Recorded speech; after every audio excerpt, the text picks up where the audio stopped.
Yeah, that is correct.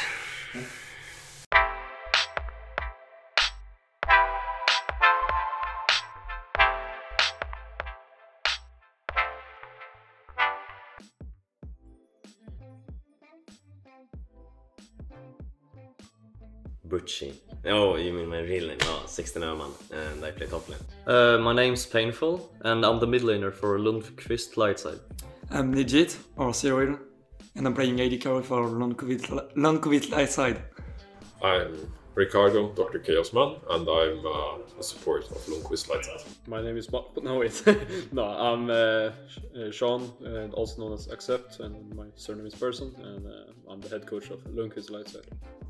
I'm Filipe Kreki Grillo, and I'm the positional and assistant coach for Lightside. My name is Vasilis, aka Zafing, and I am the team manager for Lightside.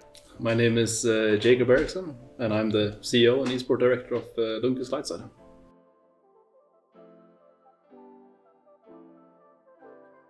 Yes. My favorite champion said Keisa or Samira, but Samira is a bit harder to pick. My favorite champion is Galio, but sadly he has a very bad place in the meta on support right now. Nidalee. My favorite champion is Ziggs. My favorite league champion is Zoe. Fresh, I would say, historically. I'm digging Pike right now, but Fresh for sure.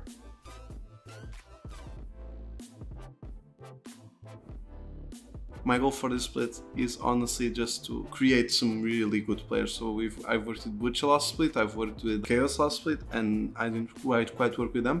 But I want to make Painful and make a really good bot line out of Chaos and Egypt. Butcher is just a lost cause. win, go challenger. To win and stomp every mid laner in the league, like by a mile. Win.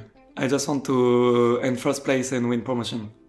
I mean, winning, what else? Win it all. I want to promote and prove myself that I deserve to be in Div 1.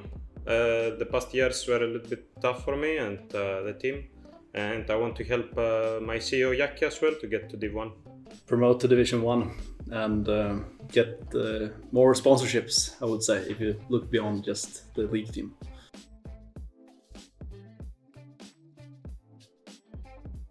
My first memory should be at GA. It is a French LAN. The first time I did it, I was with a kind of bad team, but it was really fun and we did pretty fine even though we were not that good. So it was really sick. It's kind of strange that my best memory in eSport doesn't have anything to do with Lightside. It's kind of ironic, but I think my best memory was when I was at DreamHack summer 2017, playing with Mix Pros. And we played the finals on stage there and won in a really close series. So I think that was my best moment. That was absolutely amazing. Probably winning the losers final in Sector 1 with my team was pretty fucking fun in bootcamp. No, it's hard. I mean, any win is always nice, but I think probably when like the first team I properly got on, like there was a serious team and I got accepted like after those tryouts, that felt fucking great. Us winning, me and Kus winning playoffs in Belgian League. Actually, it was my first bootcamp with Lightside. It was the best one I've ever had in my life, and I hope this one as well makes it even better. When we won against Forfall. Winning with Thunder against you guys last split.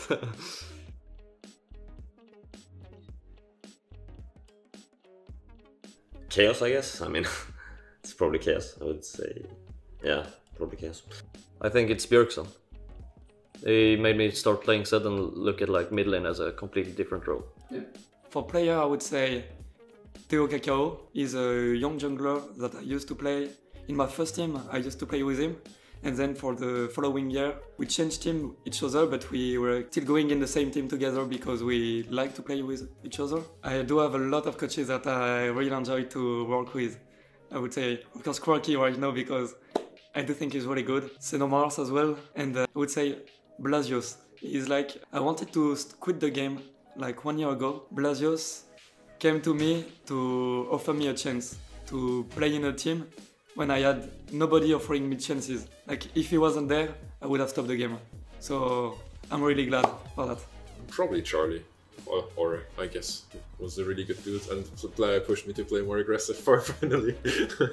There's a lot of like top laners I watched, right? I mean, back in the day, I mean, Visachi, for example, probably, and then I mean, Bippo, Huni, like these would probably be the three. There are two major players who really changed the way I coach, and it was Chaos and Charlie, because Chaos and Charlie really forced me to adapt what was really easy for me, which was theory. I knew a lot of theory, but I needed to adapt a lot to be able to explain stuff in a simple way so Charlie could make sense of it, and Chaos really helped in that. And going forward, the way Chaos taught Charlie was the way I taught a lot of my players, or the baseline I took to guide my players from there. I think my ex-support Obstinatus, he was a really nice guy and he helped me go through a lot, and I love him pretty much. I had an ADC quite a few years back now, called Brutan, and it was an ADC that was really good at pushing me and my limits, and it was always trying to get my ass to play more solo queue. So I think that was a really good way to push myself. So we had a really good synergy and duo together.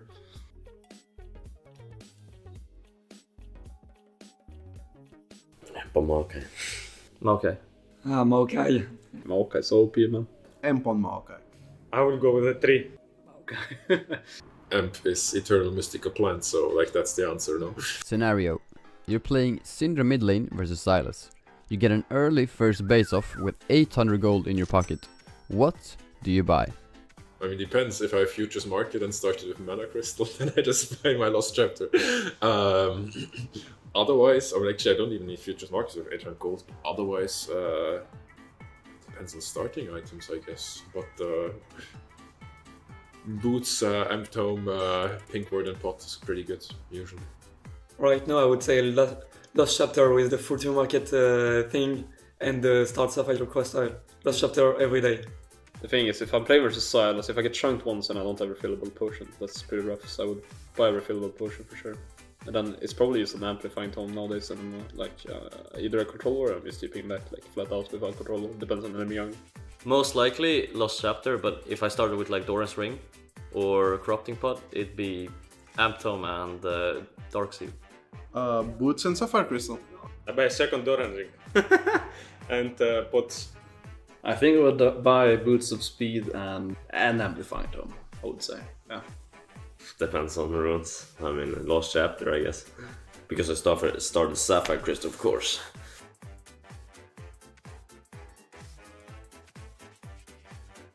It's just so stupid. There's no need to buy that. There's no way you ever gain value from that item in that, like, in a normal lane against Sylas. Yeah. It's just such a bad item in that scenario.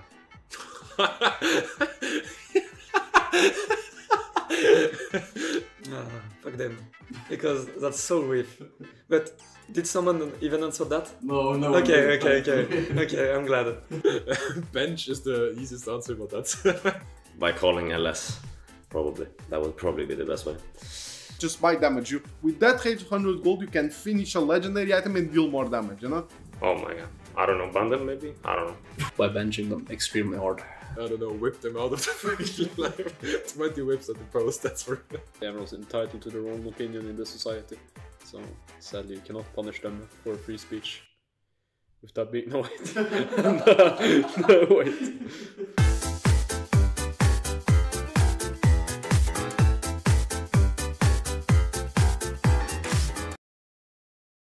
Hello and welcome back to the NLC Div 2. We are here again for some more streams. I know you guys tuned in last week, but if you haven't, we are here for week 2. Some more games 3 coming your way tonight. And I am joined by Carvis and Takeoff. Gentlemen, how are you feeling today? Carvis, kick us off. Feeling really good. Got him back from the Midsummer celebrations. Midsummer to whoever's celebrating at the moment. I know it's huge in the Nordics, and we beat the NLC. Maybe the players will have had some celebrations as well. We'll get to see that in game. Yeah, well, let's see if that affects them at all. Takeoff, how are you doing? I'm doing good. It's early on this side of the pond, but not too early. But I'm always ready, always awake, always excited for some League of Legends here at the NLC. Yeah, and things are picking up, right? Obviously, I'm from the UK. You guys... different areas, but at the same time, I think everyone is feeling the heat a little bit as we go into summer, but it's not going to stop today. We're going to get some more heat, some more spice from these games today. If you guys want to know how it all plays out, how NLC Div 2 works, I'm going to fill you in right now. So, we have 8 weeks. Each team has to play 18 games, and the top 6 will qualify for the playoffs, which will happen later on in the season. So, that is the breakdown. You have to basically win a lot of games. You have to get yourself over that finish line. If you're not in the top 6, well, goodbye to the rest of your season. And obviously, you're all looking to get promotion to the Div 1. But we're a long way off from that, right? We're in week 2. A lot of teams haven't played that many games. Some teams have played a lot of games already so far, but we're not going to get into that just yet. So first game of today, Luvis Lightside versus 42 Gaming. What are your initial impressions of this game so far? Obviously, both teams have had a couple of games up to date for now. Carvis, are you feeling this is going to be a pretty close one? Are you feeling maybe one team is really having the edge over the other? 42 hasn't had the best start to the season, currently 0-2, still like trying to find their playstyle, trying to figure out the team's strengths and weaknesses. They've mostly found only weaknesses so far, with them having sort of struggles in the early game. And again, with Thornton being one of the only members left, Cobbs of course role swapping there, Fruity Fresh now as the AD carry. Thornton, with his very supportive playstyle, usually likes to give over the resources over to his laners. It's a very difficult game style to play as a new team. You allocating the resource, having your jungler a little bit more weak. It's gonna take a while for them to manage to find their groove. But Lundqvist has been looking quite strong, even with the substitute mid laner. Lofty has been stepping in wonderfully, and Emp, Bucci, and the crew has been showing up once again. Yeah, and take off. It's a sentiment where we're going to get to draft in a sec, but looking at kind of the history of these teams, they both played 2 games. Now, it's an 0-2 for 42 at the moment.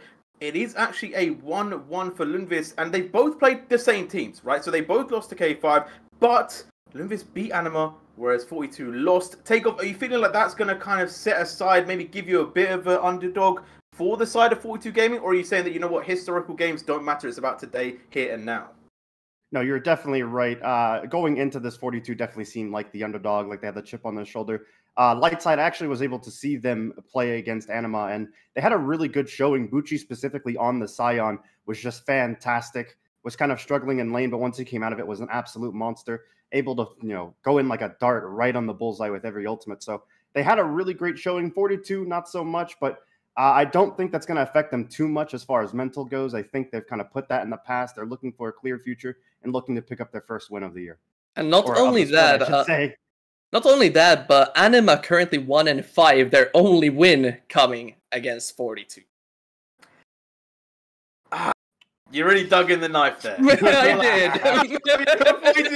You're like, we didn't need to know that. Like we can pretend that we lost to the top team. Like we could have been like, no, it's okay. We'll come back. We'll pop off. They must be undefeated. Yeah, maybe not so much. But either way, production. I think they said that we were going to be going into draft shortly, so hopefully that comes soon. But talking about draft, right? Obviously, we are still on the same patch. A lot of games have been played on this one. What are your top picks you're expecting right now on 13.11? Carvis, obviously you can go first. Do we do have to talk about the static shiv LeBlanc, do we? Yeah, we have to. It's disgusting. It's been a game changer. Like how often have you seen LeBlanc realistically in pro play or in high level play, like consistently out of the pack? You know what I mean? Like the static shiv LeBlanc, it's a thing. It is a thing, of course. People like Faker have been playing it for ages, bringing it to success. It's been one of the mainstay assassins of competitor just due to the slipperiness, due to the setup potential with additional CC. But now that she has wave clear, is one-shotting every single wave, able to rotate back to her team as fast as lightning. Like static shiv lightning. I like it. As we can already see that LeBlanc, Ari, both static shiv users have been banned. Interesting on the blue side though.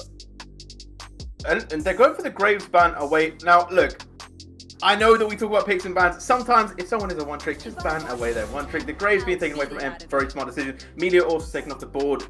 Who has played against his support and not been annoyed about it, man? Looks like he's out of a Disney show, but causes nightmares for everyone else in their solo queue. Takeoff, are you surprised by the Vi at all? Obviously, Vi has been a really popular pickup here. Do you feel like they're maybe starting to target for a first pick on the blue side for Lundqvist? Yeah, no, I'm not surprised by the Vibe ban at all. Like you said, very highly prioritized in the meta right now. Really good at setting that early tempo, especially against a lot of junglers that like to get, that full clear going. You can really mess up the rotation. Yuumi, that is going to set up an interesting handshake. I wonder if 42 are going to give the Zeri.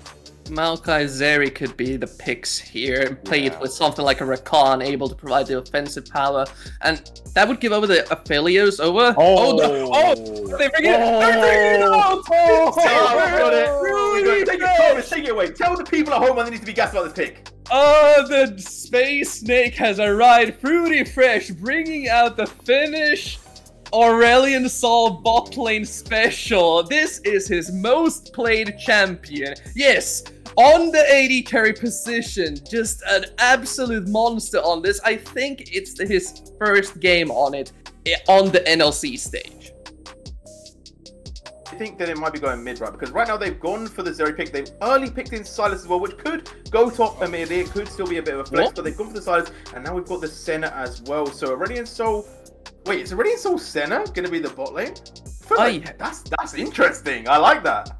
This has so much flex potential still. Of course, Senna can be either the AD carry or the support role. Aurelion Sol normally would be like, yeah, that's the mid lane, but not with this team, we're not.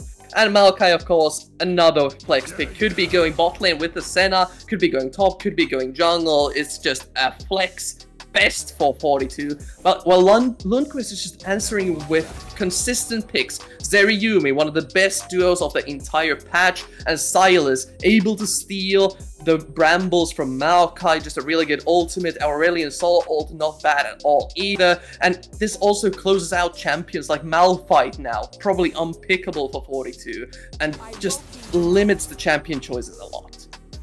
Indeed, as you said, like Malphite, you can't pick it. And that also does limit, as you said, certain picks due to ultimates, right? You don't want to be giving over a lot of AoE, a lot of big damage to him. But we'll see how they do kind of go around the rest of it. Because no jungler has been picked from the Light side. They've banned away now the Gragas and the Sejuani. So they're really whittling down that pool of tank champions. But do you think maybe there's a scope where they go for like a tank top like Ornn and then go for an aggressive jungler maybe take off? Yeah, as far as light side goes, I mean, that could be possible. We know that Emp likes the Grave, so he definitely does like potential aggressive stuff. Kha'Zix also in his back pocket, so maybe we could see that. But from what I understand, most of his jungle pool, seems to be more towards the meta as far as like Maokai, Sejuani, Vi, so I'm not sure where he's going to go with that one. I really like the Zed pick here. It's always a risky pick into the Sylas. No way! Oh, no! No way! No way are they going to do this? Okay, okay, we're going to get it. Okay, Nocturne locked in though. Nocturne, obviously, a lot of AoE paranoia going to come in very strong. Really can control that mid game. Carlos, I saw your eyes light up. Talk about this, Zed. Yes.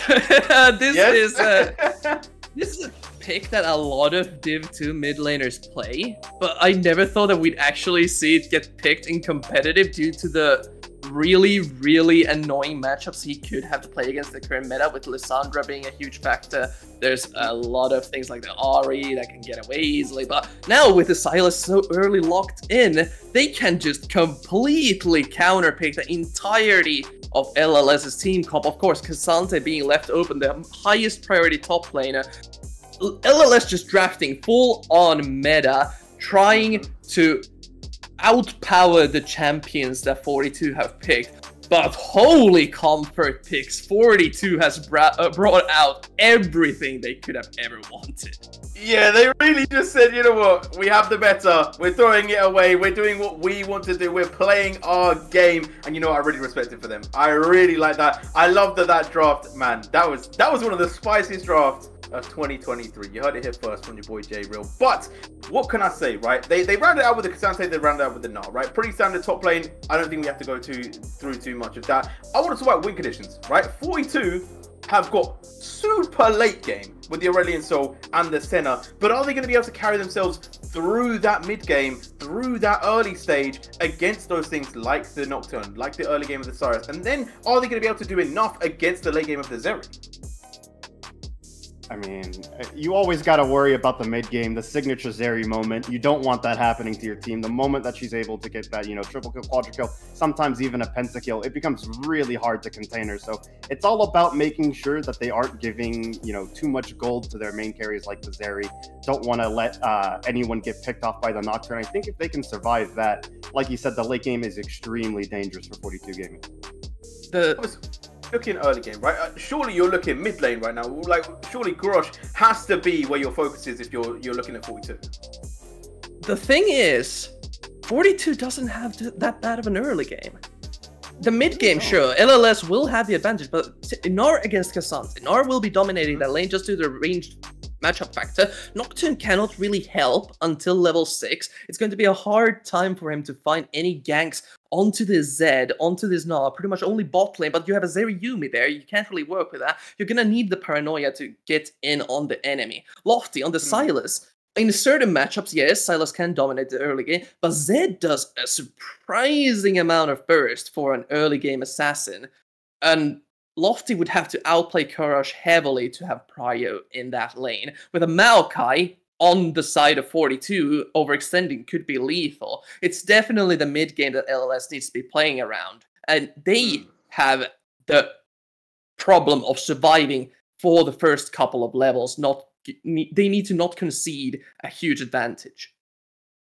Yeah, and obviously if we do get that snowball from that Radiant Soul, it could be early doors. It could be Curtains. If he starts to pop off, obviously, I don't know how much you played against it in like solo queue and stuff. I've had a tiny amount of experience, but this champion is ridiculous if they get to scale. Like, actually, probably one of the least fun champions to play against because it's just a bit too much. But we're going to go into games. So, Carvis, take off. I'm going to leave you. Let's jet set through this first game. Thank you very much. Already getting started with this game. I mean, he painted the picture perfectly. I am so excited for this game. I mean, Zed, one of my main champions. I love the Aurelion Soul. Ever since we had that pre-meet week 1 where someone brought up the Aurelion Soul ADC, I was just very excited. Yeah, it is by far one of my most favorite picks that I've seen in the entirety of the Finnish pocket pick scene. Everyone seems to have some sort of a weird thing in there.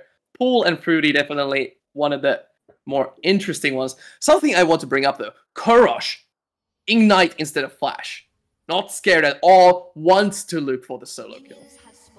Yeah, definitely respect the confidence there. You definitely want to see that out of a team that was looking for their first win of the year. Nothing too cheesy as far as the other game goes. None of these comps really scream invade, so not surprised to see a 5-point here. Yeah, seems to be a regular 5-0.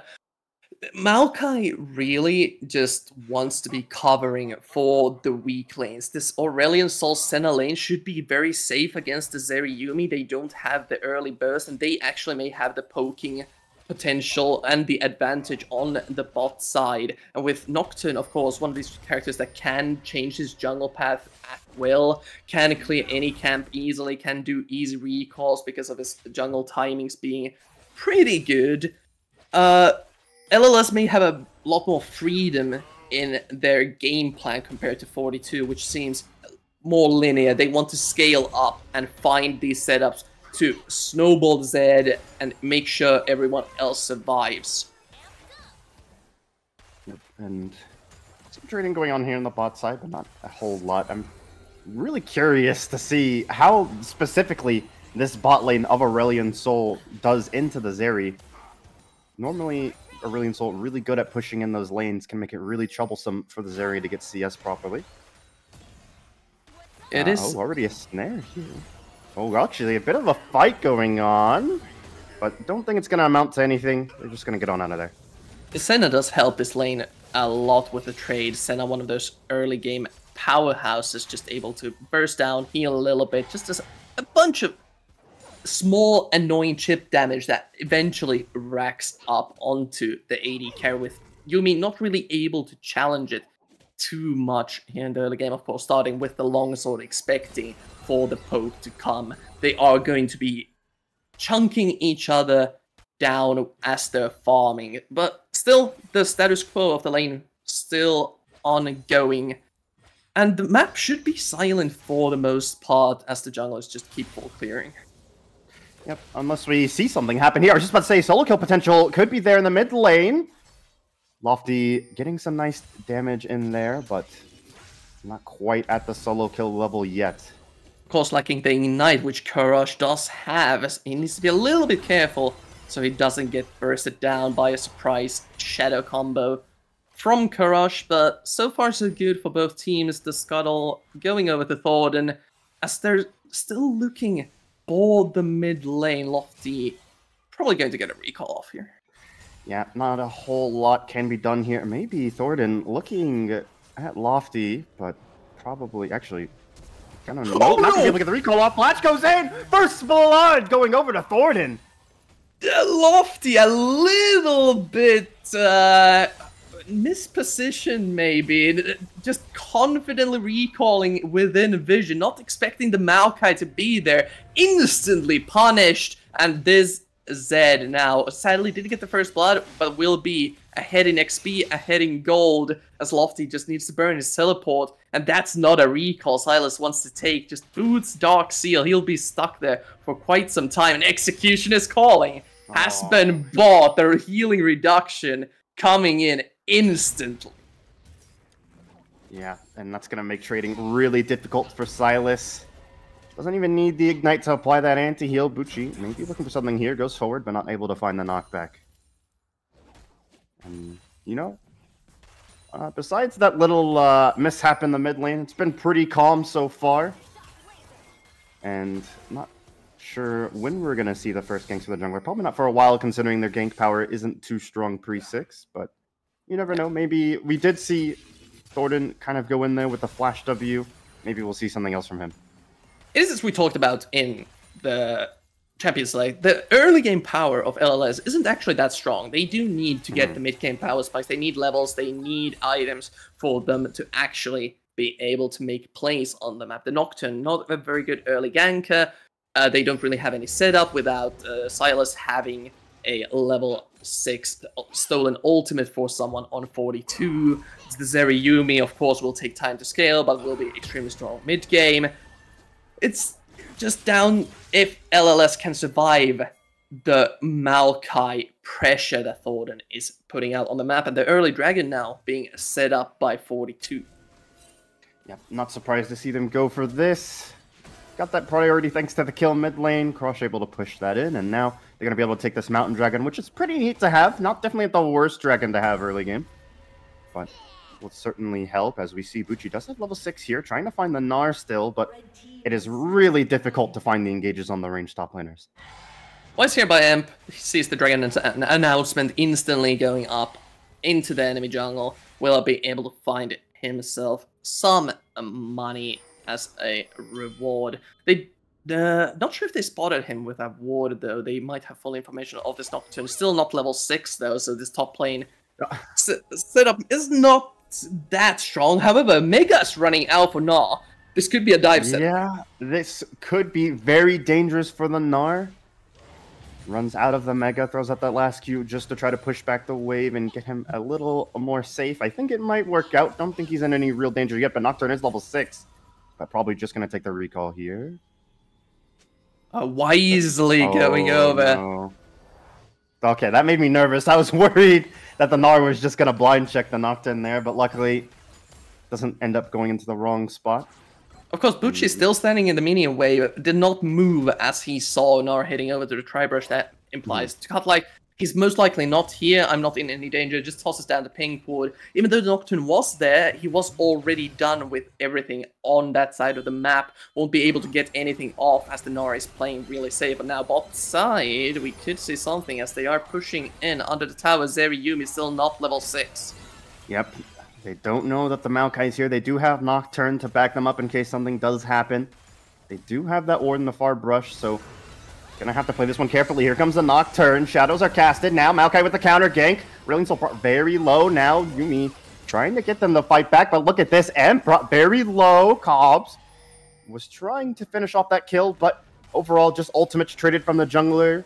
and Flash brought out from the 42 Gaming ADC. No kills given over, but look at this. Kurash going in, pops the Ignite. Deathmark goes down, trying to find the solo kill under the turret, but look at this! He brings it back, but it's not enough. Kurash able to get the solo bolo in the mid lane. And that's the confident counter pick from Kurash. Knows that if he is able to get a good trade-off with Ignite, with Executioners, there is no way this Sylas can dodge his ultimate. Just burns him down, gets the solo kill he was looking for without the flash, and this entire time bot lane, all the resources expended down there, they used the Paranoia, they used the Zeri Yumi ultimate, and still weren't able to find a kill. 42 with Thornton. The entire previous season, Thornton has been putting resources into his carries, constantly hovering the lanes, looking for defensive counter ganks, letting his team scale and get the money that they need, working out perfectly for 42. Just really, really good game plan so far by them, and LLS need to start executing some sort of a play in the upcoming minutes for them not to fall too far behind, just 1k gold lead at the moment. And you really do like to see this from 42. This is the tempo that they're looking for if they want to pick up their first win. Weren't able to get the kill on the Zed the first time around, but now able to finally get that solo kill gold onto him. Going to be really useful for the rest of this lane, especially if he wants to be able to keep up this tempo. Already getting some nasty poke down. The poke, again, there's a lot of sustain on every single lane, so the poke won't stick for too long, except mid lane. Lofty. A little spooky. Yeah, that was a little spooky. Almost got in trouble there. We might see something happen in the topside river. It seems like both junglers want to make a play on this Herald. Cut Light going to be coming down to help clear out some vision. But no one pulling the trigger on that yet. Bot side, they're just trying to push this one out. But look at this ultimate used by both the laners. Going to be a defensive ultimate from both 42. So seems like they're just going to be trading abilities and backing off. But oh my gosh, Corpse was brought very low.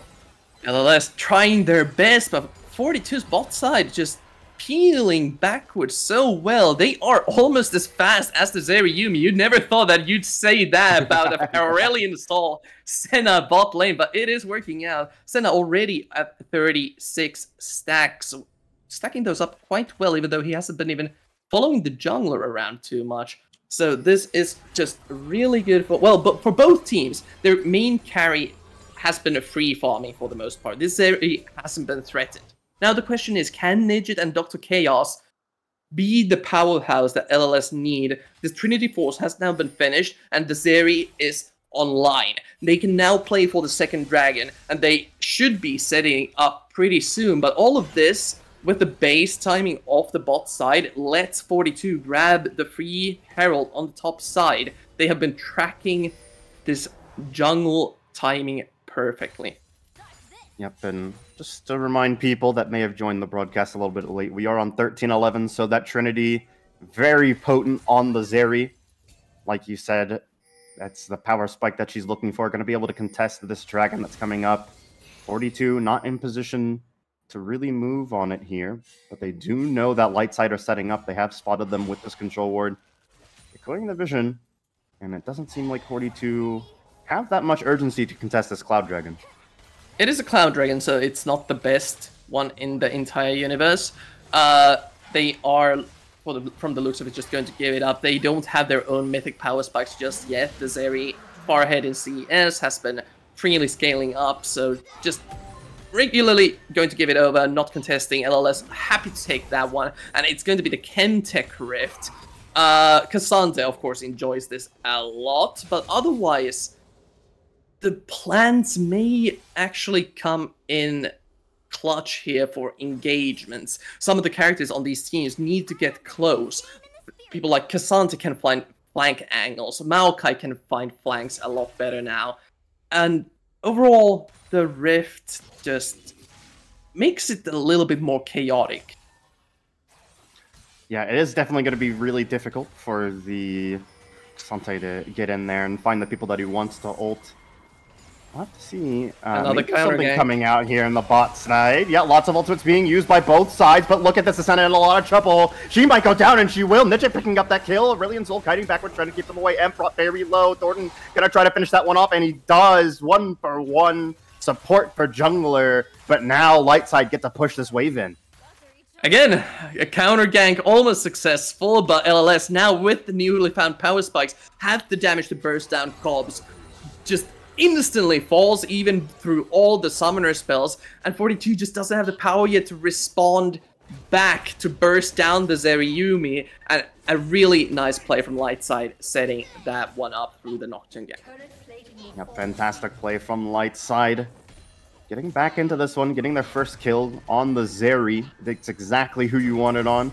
But now look at this, maybe a bit of a fight here. Bucci caught out with that stun, goes forward to try to finish this one off. Cut Light kiting backwards, trying to get something off here. Bucci going to use that ultimate, but Cut Light trying his best. Throws him into the tower, stuns him. Can he find the upplay? He can! That was insane from Cut Light! Such a good flash backwards, reading the approach from Bucci. Had the initiative. Bucci was the one further away. He has to go in. If Nar goes backwards as he's throwing the rock, most likely Cutlight will be able to finish the fight even if Bucci doesn't flash. Just really, really nice awareness from the top laner of 42. Oh my gosh, that was a fantastic play. And Bucci is quite the Cassante player, so that is a really high merit to hold to be able to find him in the solo kill like that. Really well played, and now getting even more tempo in their favor. The Gnar gonna have some opportunity to free farm here. Not like he was doing that anyway, but now maybe. And we're gonna have a replay real quick. Yeah. But you get to see here Bucci hitting a little bit too far forward. Now he only has the option to flash forward, and Cutlight just reads it perfectly. It was a game of inches that the Gnar player was just able to clutch it out this time around. However, this is still not any disaster for Lightside. Cassante will be scaling up above the Gnar, eventually already having the Mythic. Most of the players on NLS actually skipping their boots for the Mythic power spike. They definitely know what they're playing around and trying to flex that potential, but bot lane, they have used the Herald down there, and this Aurelion Sol now starting to catch up to the Zeri a little bit. Leandri finished, gets a bunch of gold from the tower as well. It's past 14, so he didn't get a lot of the plate money, but this Aurelion Sol slowly but surely getting quite scary. Yep, the longer that he stacks up, the more terrifying he becomes. I know that far too well from the amount of times I've been terrorized by him in my games. It always makes me nervous when he's allowed to free farm those stacks like that, but Lightside, I'm sure, are going to be able to take over this mid game. As you said, they are skipping the boots for these Mythics, going to try and fight around these objectives, maybe group up for some fights if they can. But for now, they are just farming. Dragon coming up in a minute or so. You see a red side already setting up the vision around the river, while LLS having some troubles finding recall time as Nocturne would really like to base, has 1500 gold in his inventory, but may not have time to find a reset. Their bot lane has already rotated over to the mid lane. Lofty now stuck there holding against this double range, now only starting to rotate back down. They could look for a fight if they wish, but it's looking a little bit dangerous for the side of LLS contesters. Yeah, it did seem like Imp wanted to pull the trigger there for a moment, but ultimately backs off now. 42 going to be allowed to come in here and reestablish vision control. But they still do need to be careful. That Zeri is going to start doing a lot of damage at this point in the game. Definitely have to start respecting her. They do have the super powerful Zeri, but it's only one good catch from the Maokai that 42 needs to end a team fight. And this entire time, Zed, we already saw one of the solo kills that Courage got on Lofty, pressuring the side lane, will be there earlier on the rotation, and LLS might be trading this dragon for the mid lane tower just to open up the map a little bit more. Yep, that's exactly what they're going to do. Seems like they want to trade Dragon for Herald here. They need to be careful, though. Lots of people moving in on the Nidget. Luckily, he's going to be able to get away. Lightside still working on this Herald, but 42 seems like they want to rotate over. Nidget clearing out this wave. Does not want to join them yet. They do back off of the Herald. I wonder if they're going to end up conceding this and give both objectives over to 42. No, actually, they are going back in. And Fruity has Ryla, I think. I think Fruity has right. Like, he based and teleported instantly back in. So this Aurelion Sol with the gigantic golem, he has 2 items. This is a huge power spike for Asol. They cannot contest this anymore. No, they cannot. He's going to be able to catch him off with the ultimate there, but they just back off. And yeah, they're going to end up giving both the Dragon and the Herald in the long run. And yeah, like you said, the Rally's back really puts a lot of pressure onto Lightside. They might actually still go in here. They're walking forward. They have Bucci on the flank. They're going to use that ultimate going in here. That's going to be an ultimate for Consate as well. Nidget pops the ultimate, and it's still going on. Bucci able to find the kill, but not able to get the Herald. A little bit late on that. I do think 42 are going to push in this mid wave, though. So kill for Herald, excuse me, and they're going to be able to get this mid lane tier 1. Yeah, they traded just 1 kill for all of those resources. LLS may have overcommitted even to the top laner a little bit. They didn't know where 42 exactly was as they were going in. They were separated heavily. And after finding that 1 kill, they didn't really have any resources anymore to continue the push onwards. Top lane instantly teleported to by Courage to clear the wave that Bucci was pushing mid lane. Oh, look at this! Lofty able to find Thornton, even gets the flash out of him, but I don't think anything else will come out of that. But still, a key summoner spell out of the Maokai. It is a key summoner spell now gone. It reduces the engagement potential considerably, but they still do have the Gnar to play with. But with no objectives on the map, this is one of the best times to burn the flash. They don't have anything to fight over for the next couple of minutes. Although Baron is spawning, LLS doesn't have the DPS yet to do it. A single item Zeri won't be enough to burn that one down. And with their mid laner Lofty at 150 CS, considerably down compared to the rest of the map and the teams, feeling a little bit weak at the moment, will mostly be just for CC, but Maokai ult recently stolen, can't really use that either. And speaking of builds, does seem like Zeri has picked up that rune ends, getting closer and closer to the lawnmower build, which I'm not sure if you can use a lawnmower on a tree. I think you're gonna need something bigger like a chainsaw. It's starting to resemble a chainsaw. Like you have 3 points that you are hitting on the tree. I think that will be enough to cut it down eventually. You also have the mental support cat alongside you, cats with jobs. Making sure that the machine gun is oiled up and ready to go. Nidget and Dr. Chaos definitely a strong point on this LLS team. We have still yet to see a proper team fight between the two. It has been a bunch of skirmishes that haven't been fully committed onto by either team. And well, if the scaling keeps on going, the dynamic between this Asol and Zeri will be really interesting to look at. Eventually, this Asol will be able to mostly outrange the Zeri and zone her out with the E, with the Q threat. Upside? Bucci might be looking for the dive here on the Kurash. Has him very low already. We do see some of the members of 42 starting to get on that side of the map to back them up potentially. But now look at this. Lightside gonna go right on the Senna and burst away the health. That's an easy pick for them. And that's what we were talking about earlier. The pick potential for the Nocturne. You definitely have to respect it. Don't want to be caught out alone. Yep, that's a squishy member of 42 alone instantly gets popped by LLS. And now they're trying to transition it into something. But look at this. What can you do? It's an Asol under the tower. You just can't do anything. I mean, who needs static shift when you have an Aurelion Soldier just breathe on the wave and just delete it? Of course, Bucci on the top side constantly split pushing. That's where the advantage is actually being accrued at. Yeah, with the Senna being taken down, they have to pay a little bit more attention to the bottom side of the map with Dragon coming up, so that allows Bucci to take that tier 1 in the top side. Does have teleport, and when he recalls to join them for this contest, could be a soul point potentially for 42. Nidget needs to be careful and respects the potential of the Death Brush, which it did seem like a lot of people were waiting in that one. Pretty fresh, just pushing back this wave to set up further.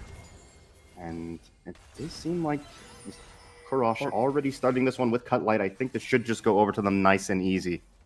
So it does have the increased damage on the passive, just able to melt it down. That's now soul points secured for 42, free of charge. Yeah, and although soul is, something that applies a lot of pressure onto the map, I do not see a lot of teams prioritize. Actually, I'm going to hold my point because look at this. That Aurelion Soul is caught out of place. He's trying to use the ultimate defensively, but it's just not going to work now. Cobbs might be next to follow. Nidgett's just doing so much damage on the Zeri double kill for him. And this is the mid-game power spike. 2 items has been hit for most members. LLS now finally waking up on the map, able to almost catch up the gold elite. Only 100 down now with 2 members down for the count. They aren't able to transition it into an objective, sadly. But with the reset, they're able to extend the item lead. This is Zeri now, 4-0-2 with a Yumi on her. The Titanic Hydra will be joining the inventory soon. The splash damage just so big and strong. 42 need to eventually find a fight on their own terms if they want to contest this LLS team just running at them. Yeah, and running at them is exactly what they want to do. It's been working really well with these picks. Nocturne just doing a wonderful job. Emp always in the right place at the right time to find these picks. 42 just trying to push out these waves, keeping the tempo in their favor. Light side maybe considering checking this Baron here. Doesn't seem like 42 are even close to committing to it. They're just getting vision control, which is definitely going to be a problem the later this goes on. Nocturne lurking here. They could be looking for it again. Paranoia already up. Very short cooldown after rank 2. And now 42 is starting to group up a little bit more. The Zed not really finding the pressure he's supposed to have on the side lanes. Only finding the 1 solo kill, but afterwards just too afraid of the possible Nocturne collapse. Just having difficulties finding any sort of split push angle with Xante constantly responding to the threats 42 is pushing. Yeah, and it's hard to keep the confidence up whenever, you know, you're getting solo killed in the side lane by the Xante. So, Zed, or I should say, Korosh probably just wants to play very safe here. Doesn't want to put himself in that position, but now Silas in the top side might be an opportunity for him to get some of his confidence back, find the solo kill if he can, but Lofty just going to take the recall. No objectives up for a long time. Baron is there, but finding a pick for it is going to be very difficult with how both these teams are playing. And the game has quieted down considerably. Both of the teams... Well, LLS doesn't want the game to quiet down at the moment. They would want to fight, but 42 is just not biting anymore. After those couple of mistakes, getting caught in their own jungle near mid lane, especially Cobbs now, 0 and 4, the Senna has been burst down quite a few times. They're trying to reduce the game tempo, want to scale up a little bit more, get this Asol to be that tanky monster that cannot be dove. But it's up to LLS to find the angle. They need to be the ones pushing into the enemy jungle, pushing these side lanes, trying to eventually threaten this Baron, because it's just not working out for them, getting outscaled. And now it looks like they are finally heading in to 42 side of the jungle. Yeah, a lot of pings being brought down by light side. They're definitely interested in trying to find something around this side of the map. Gonna take it mid lane. Emp just lurking, trying to find a potential ultimate, but no paranoia angles quite yet. And that's something about the Maokai here. It's really, I wouldn't say easy, but it's a lot easier to get recontrol of these areas that you want vision in. But, oh, actually, light side, just going to start this Baron up. They are saying, forget the potential pick. We're just going to pressure them to fight our fight. They're tired of them playing safe. They want them to go in here. Bucci on the side could be quite a problem trying to go in. Paranoia is used, and he goes right in. Paranoia not quite recasted, but there he goes, running to the Brilliant Soul. But he just flies away. Fantastic counterplay from him. Senna ultimate right down the middle. They're trying to find something. Korosh able to finally get Imp, and look at this TP flank right behind them. No Mechanar, though. Cutlight gonna have to build up that rage bar before he falls down, but that might not happen. He's able to get away with the sliver of life. Nidgett trying to chase them, trying to find more kills, but I don't think they're going to be able to. Pretty Fresh is going to get them back. And now they're just going to, you know, kind of in a stalemate here in the mid lane. They are at a stalemate. This fight could continue, the Thornton is looking for Pretty Fresh. Pretty Fresh, looking to want to go in, but backs off. Nidgett wants to find something as well, but they're just going to off to the Dragon. I wonder maybe if they're going to try to do something here, trade tower for Dragon. This is definitely going to be a soul for 42 Gaming. They forget about it? Or do they just not want to contest? That's a huge soul for 42. Well, No, go ahead. They now have 50% damage reduction. I don't remember the percentage. Below 50%, they have huge amounts of damage reduction, considerably reducing the assassination potential. Yeah, it's 11% damage resistance. Now the burst is going to be even harder for LLS to find. They're trying to do the Baron with the Gnar ult being stolen from Lofty. They have an engage angle with no flash in the Silas, but they are definitely trying to force 42 to commit. Yeah, Bucci just too low. They decide not to commit to it and back off of the Baron. 42 kind of capitalize on that and push in this mid lane. Don't know if they can take a tower, which they realize, and they're just going to recall. So we're kind of getting a reset here. But yeah, it is interesting that they just were willing to give up the soul point for basically nothing. Didn't get a tower out of it, but you know, without the jungler, probably not the easiest thing. Is we're going to take a look at this replay. Yeah, just watch Fruity Fresh here. They were trying to dive him with the Cassante, but nice peel by Thornton just completely denies Bucci the engagement, and Nocturne just dives on in, and by this point the fight is already won for 42. They've escaped all of the damage that LLS was trying to do, and Nidget was never able to find an angle to auto attack. This teleport by Kurosh, Cutleye, a little bit off just to the fact that Mega Gnar wasn't there, almost dying for it. But thankfully the team fight was already done, and the cooldowns were spent on the side of LLS. Yeah, it was a fantastic fight from 42 Gaming. If they want to find their first win, this is exactly how they need to play. Now, Lightside trying to reestablish control of this map, maybe set up a potential Baron threat again. Seems to be what they prefer. But 42, they're just refusing to be caught out by that Nocturne again. Playing very together, very safe. And all Lightside can really do is just continue to push this wave, kind of ping-pong it back and forth. Look at that E! Oh my god, that slow is insane. That's gonna be a problem eventually. 42 now, with the soul scaling up to the full potential. But Zeri, again, almost 400 CS. Nidget is massive, and Kurosh has been found. Yeah, oh, this might not be good. That's an ultimate right in the middle of everybody. Teleport coming in for from Lofty, but he might be too late. A lot of damage already coming in for 42, and now Fruity Fresh able to find one kill, trying to find more. Lofty goes right in. Fruity Fresh popping the stopwatch, trying to survive, but Nidget's able to get the kill. Bucci dragging Thornton to the other side of the fight, away from his teammates. Maybe 42 might be in some trouble here. Lightside trying to turn this one around. Nidget not giving up yet, trying to continue to chase. Teleport going to be coming in here. Maybe Kurosh can find this one with the health reset. Lofty brought very low, but just gonna back off. Nidget, just too much of a threat. Oh, he goes in! Is not afraid in the slightest. Trying to find the kill, and they do. Nidget able to stopwatch the death mark, but we'll see if he can continue to live. Kurosh able to proc that Conqueror, and now they're fighting backwards. But I think that might be the end of it. We do have Mega Gnar, and they are gonna respect it and back off. But man, what a turn from Lightside.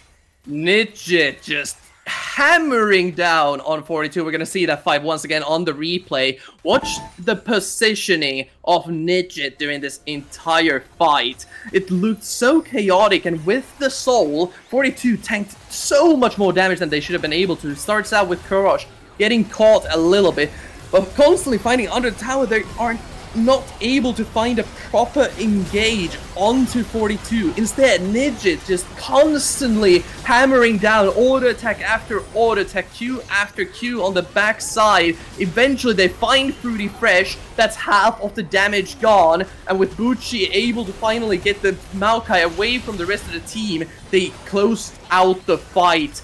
Barely able to survive with the rest of the team after this teleport. And we look at our second screen, maybe something being set up here, but not too big of a threat. But yeah, what a fantastic fight. I mean, Nidget just playing out of his mind. That Zedit re-engage really surprised me. Yeah, the death mark was still off cooldown. He was caught out really low after the fight, after the top, of course, able to rejoin, but it just wasn't enough this time around. But still, you can see just from the power of Zeriyumi, even with the soul, game is still not over for LLS. Instead, they're pushing back even harder. Rabadon's almost finished for Lofty, will be able to chunk people down much more. And even the front line getting slightly stronger with Bucci constantly scaling up. We were talking about in the laning phase how the Gnar eventually will get outscaled by the Cassandra. Yeah, Imbuchi proving just how useful the K'Sante can be in the team fights, able to separate the Maokai from everybody else. On the note of items, I mean, this Zeri is like kind of like the I like to call it the pro full build, where they're kind of using that one slot for now just for the control wards, but they have 5 items and very dangerous already with that Bloodthirster. Lots of sustain options there, maybe even an option for the fight here in the mid side. Oh my gosh, that's slow. Every time I see it, I would hate to be in the middle of that. Meganar? Yeah, Meganar is ready.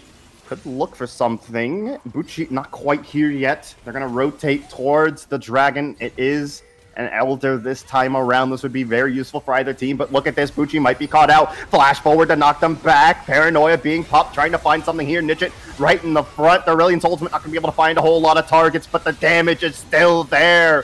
42 doing so much. Nidget has to run away, trying to find the Aurelian Soul, but he just is breathing so hard. Now chasing even further. Imp trying to get away, but might not be able to. That's a lot of damage being brought in from that Space Snake, and now they're sieging in this turret.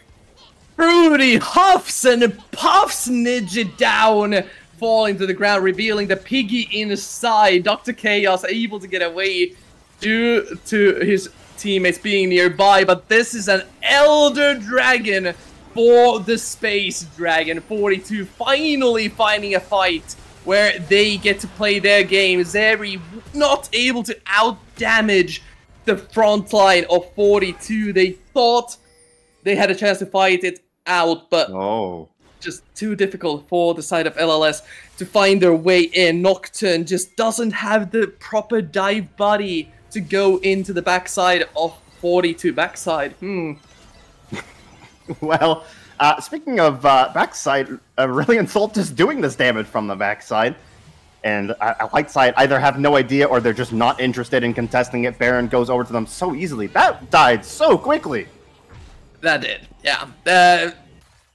This team composition has a surprising amount of damage in it. Senna already at 131 souls will be dealing a bunch. Almost like an AD carry. Of course, not as strong as the hyper carries like Zeri Aphelios, but it will take a chunk out of any squishy's HP. The Ginsu offers so much armor penetration and magic penetration from the support item and other cheap items. Kraken Slayer able to deal a bunch of on-hit as well if she gets to freely auto-attack. And the front line has been surprisingly strong for 42. Even with the Zed there, they do need to peel the Zed off of their main carries, and that requires them to go backwards. They don't want to do that against 42's composition. Oh, they do not. Oh my god, Nidget, it was nice knowing you, but you just got Dragon Breath, and now 42 just gonna siege this in. Absolutely no pressure to crawl them back. They're just gonna take this inhibitor. Might even look to take more. I mean, their main carry's gone. This might be the game. Yeah, this is not a good look for Lightside. Oh, Gucci in a lot of trouble there. Oh, so much damage being brought from the Aurelian Soul. They're just gonna march on forward. Paranoia being used to try to find the counter engage, but I just don't know if they can do it. Star goes down to so much damage, and the Elder Soul is executing them so well. They're falling down one by one, and just like that, 42 Gaming finding their first win of the year. In the battle of meta against Comfort, Comfort wins this time around with the pocket picks of Kurosh, Fruity, and Cobbs being brought out. They just dominate the game once they have hit their scaling points and eventually close out the game. But LLS put up a good fight. It was looking rough in the mid game with the Zeri so strong, but all it needed was a couple of bad fights and LLS eventually fall. Yeah, I mean, that was just so impressive from Lightside, pulling out, like you said, the Comfort to just absolutely smack down the meta picks. It was so fantastic seeing them. Ladies and gentlemen, if you want to see more exciting games like that, we have 2 more lined up for you. We're going to be taking a brief 3-minute break, and then we'll be back with even more NLC 2 here for you all. Stay tuned.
Welcome back after game 142, picking up their first win of the split. So, as we said a little bit before, is the previous matches going to play a role here? It did not. NLS were not able to pick up the win against 42. And to be honest, if you guys are going to go at home and, do the lottery, do some gambling, something like that, not that we're condoning it, but if you want a little bit of mystical action, a bit of prediction, maybe ask these guys, because they had it on the point. We talked about early game, we talked about mid game, we talked about late game, and it was all 42 going through the game plan like we kind of set out for them previous to the match. Now, just in case you guys have missed the first game, I'm going to give you a little TLDR as exactly what you missed in game number 1. So, 42, actually, you know what, we're going to do it as a group. We're going to give the TLDR as a group. Let's do it like that. 42, kicking it off, early game, solo kills, jungle pathing. Carvis, talk to me about Thornton in the early game.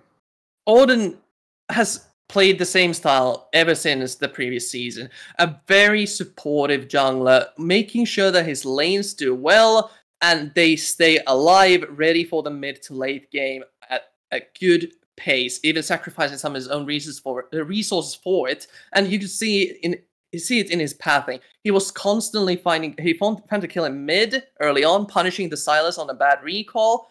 From there on, Zed found a solo kill with the no flash instead of taking the ignite. And bot side, constantly sitting on the brushes, making sure that the Nocturne cannot get the Zeri Yuumi ahead, protecting his teammates. Top lane, of course, an island, who cares about that? Thornton was all about protecting the bot side, playing it super well. Yeah, and we some solo kills in the top side as well, like able to do some big things on the Gnar, right? Really popping off and take off. We got to talk about Lumbus, right? Because they had some good moments. This wasn't a game that was one-sided. It was very, very chopping and changing, and also pretty close to going hand in hand in their favor as we got into that mid game. They started to pick up the pace. Yeah, it's exactly like you said. We kind of predicted the future with that one. The mid game, the Zeri really started to take over. Once they were able to get that Trinity Hurricane, it was just so hard to keep up with the damage that you could output. A lot of those picks paid off really well for them, but it felt like after, 1, 2, 3 picks, finally 42, we're like, okay, guys, we need to stick together. We can't let this Nocturne continue to spoon feed gold into the Zeri. We just have to play safe and play to our game and just scale to the late. Yeah, and scale to the late did TLDR. They scaled to late game. Aurelion Sol, late game. Senna, late game. If you ever played against either of those champions, I don't need to tell you what happened. He became the dragon. He rose up from the mountain, covered in gold like Smorg, but he had no weakness. He was able to burn them all down to the ground, and that is it. 42 picking up the win. So, with that being said, we're going to just swipe that one to the side. We're done with that one. Let's move on to game number 2 of the day. A little bit of a different energy, I feel like, going into this matchup, right? I don't feel like this is going to be as closely predicted as previous due to the records of these two teams. So, without further ado, it is Venom Crest versus Anima for the second game of the day. Venom Crest have been looking hot right now. They are 3-0 and have been picking up wins in decisive and clinical fashion. Anima, we heard the dig a little bit earlier, not doing too hot at the moment, right? They haven't been popping off ATM. They did manage to pick up a game against 42, so maybe they are going to have some dangerous moments of their gameplay, but I do feel like the desk so far is feeling quite Venom Crest favoured. But let's get into these two teams, right? Carvers, talk to me. Let's start with Anima first, because I feel like they need to get some love. Tell me a bit about this team. Of course, and Anima, the dig aside, no, it's not. I would be really surprised if they didn't pick it up later into the season. Their roster looks really good. They have people like Vinze, who is a familiar name to me. They have people like Quarter, who has previously played in LP Law. They have some good players there. It's just the early season that hasn't gone their way. They are currently standing at 1-5. Of course, they have taken losses to the top standing teams, with the 42 game, of course, being the only win so far, but they have been looking decent in them. They also have interesting champion pools with Capstock, their mid laner, playing a bunch of Galio, which we haven't seen a lot of, but does match up decently well against some of the meta mid laners. No, I think they're really interesting, right? Like, talking about those picks, they're very different in my opinion, right? I feel like when I look at teams and they come into the league, especially maybe like in like Div 1, Div 2, maybe you see more of a pattern, right? You see more team play, you see more kind of like wombo combo, big team fight, let's scale into the mid to late. But this team have a really big split push shot in their top lane, right? And that's just a very different style of gameplay that I feel like we don't see utilized well, I should say, as often, right? And if they've nailed it down as a team and they're really going to use that to their advantage, I feel like they could be a very dangerous team to play out just because the style of their gameplay is not what you're used to. But Takeoff, do you have any other kind of thoughts on this team, Anna, before we go on to Venom Crest? Something that hasn't been brought up, a lot of people are really big on Relentless. Obviously not as hyped up as Venom Crest's ADC, but still Relentless. Kind of difficult to gauge just how talented he is because he does play on so many accounts. Hasn't really made a giant name for himself quite yet, but still there's a lot of hype behind him, and he has played very well from what I've seen so far. So I'm really excited to see what he can do on the games that they have won, or the game, I should say, singular, that they have won. He performed fairly well, but didn't really quite pop off to what I expected. So I'm still waiting for that big, defining moment of his. But we'll see. Maybe that comes today. And there's a lot of time left in the season, right? If you are an Anima fan and you're a little bit worried, like, oh, what? They're 1-5, they're not doing too well. That's only a third of their games. They have 12 more games. They have a long way left in this tournament. They have a long way left in this season. To make sure that they could clinch that playoff spot, you have to be 6th or higher. There are 10 teams. You only have to beat 4 teams to go to playoffs. So Anima still definitely have a chance. Everyone in the league still has games in hand. There's no worry, no panic. But let's talk about a team that we are feeling is going to do pretty well. They did pretty well last season as well. Venom Crest, though, probably one of the hottest teams, hottest prospects coming in. They beat K5 as well, who are at the moment number 1. Carvis, what do you have to say about these Vipers? I mean, I did talk about them a little bit the last time I casted Division 2 as well. The most threatening thing about this game is that it's a 5-threat roster. Every single member of their team is a threat in their own way. Touch, a really good enchanter player, will adjust to the meta to keep the AD carry alive, so you have to focus some bans on the support so they don't get a good 2v2.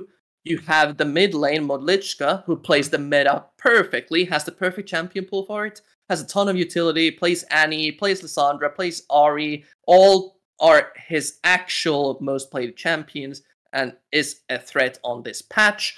Jungle, Olonsky, Nidalee and Lee Sin, very similar to Emp, for example, can carry from the jungler. The Kindred games that he has played, 2 of them, all were single-handedly almost carried by him. Just monster in the jungle. And topside, you have the previous splits champion, me like Panda, on the topside formerly of Thunder, who has just a really annoying champion pool. Every single top player looks at it and goes, really, bro? I don't want to play against this. It's a 5-threat team. I even forgot to mention the most important one. Kino, 1200 LP challenger, AD carry. Just a monster, anything you put him on. You have to ban Aphelios against this team or you're trolling.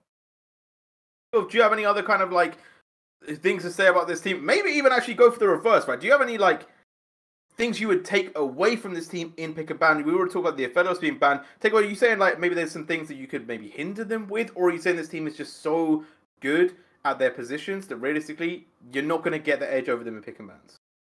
Yeah, that kind of gives me shades of the NLC's version of JDG, where you have 5 threats, like Carvis have been saying, and it's really hard to ban against teams like that. Sure, you could target ban the ADC, you can target ban the top lane annoying pool, but then you still have the carries in the jungle. You have all these strong enchanters for support. You have mid lane, just such a big champion ocean. It's really hard to draft against a team like this. I am not at all wishing that I was in Anima spot. This is going to be a really difficult draft for them to execute. That is a statement, by the way. That is a statement. I want someone to clip that. You just said that they were NLC's JDG. I want that to be week 8. We go back and we play it. If Venom Crest are popping off, and it's you're correct. If they've done bad, then that's getting played again. That's coming back. That is a statement right there. I like it. I like it. But to bounce off of that just a little bit, I think the main weakness, if Venom Crest has one, is that they're a fairly new team. There will be macro mistakes. There will be coordination mistakes. Even though they're individually very good players, every single new team will have that. If the opponent throws some curveballs at them, maybe a 125 invade in the early game, maybe just focusing down the utility player that usually doesn't get focused down, something that is a curveball thrown at them may scramble their game plan, and it may eventually result in a loss. But so far, they've been looking extremely strong. You're muted. To Venom Crest. Yeah. Am I? Oh. No, now we you're couldn't fine. hear you for a second. Oh, I don't know. Okay, well, anyway, hopefully they might sort it out now. But hopefully, Anima have like kind of adjusted a bit. They've kind of watched Venomcrest play. Maybe they have the solution to pick up the win here. We'll have to find out. Hopefully, we're going into draft pretty soon. But I want to kind of look back at like last game really quickly, just to talk about draft and how we're going to proceed moving forwards. Obviously, last game we saw pretty much the meta team, right? We saw a very, very, very good meta pick versus some very good comfort picks. Has your stance changed maybe on some of the pick and bans? Or do you feel like, nah, there are still some things that have to go away? There are some that have to get locked in first, Carvis. So we actually did see something odd in the previous game, with blue side being the one to ban LeBlanc, Ahri, Vi, that are normally very traditional blue first picks. So now that the mid laners are changed around a little bit, and I assume it's because the mid lane just isn't comfortable on Ahri, LeBlanc, that those bans would come out. We may see more of these bans on the red side, while blue will be the one target banning compared to the previous game. Well, draft is ready, so hopefully we can bring that one up, and let's get in to find out how it's going to play out. Takeoff, are you kind of feeling similar to Carvis about how like blue obviously has a lot of priority right now with the fact that you don't have to have certain bans because of that first pick? Yeah, I definitely agree with Carvis. It was a little weird to see blue side banning away these high priority picks like the Nico, like the Melio, stuff like that. I would like to see maybe red side ban out those two champions, Yuumi as well, just because that also does cancel out the Yuumi Zeri. But the thing is, like Carvis was saying, Aphelios is a very big threat this draft, so we'll have to see if that gets some attention as well.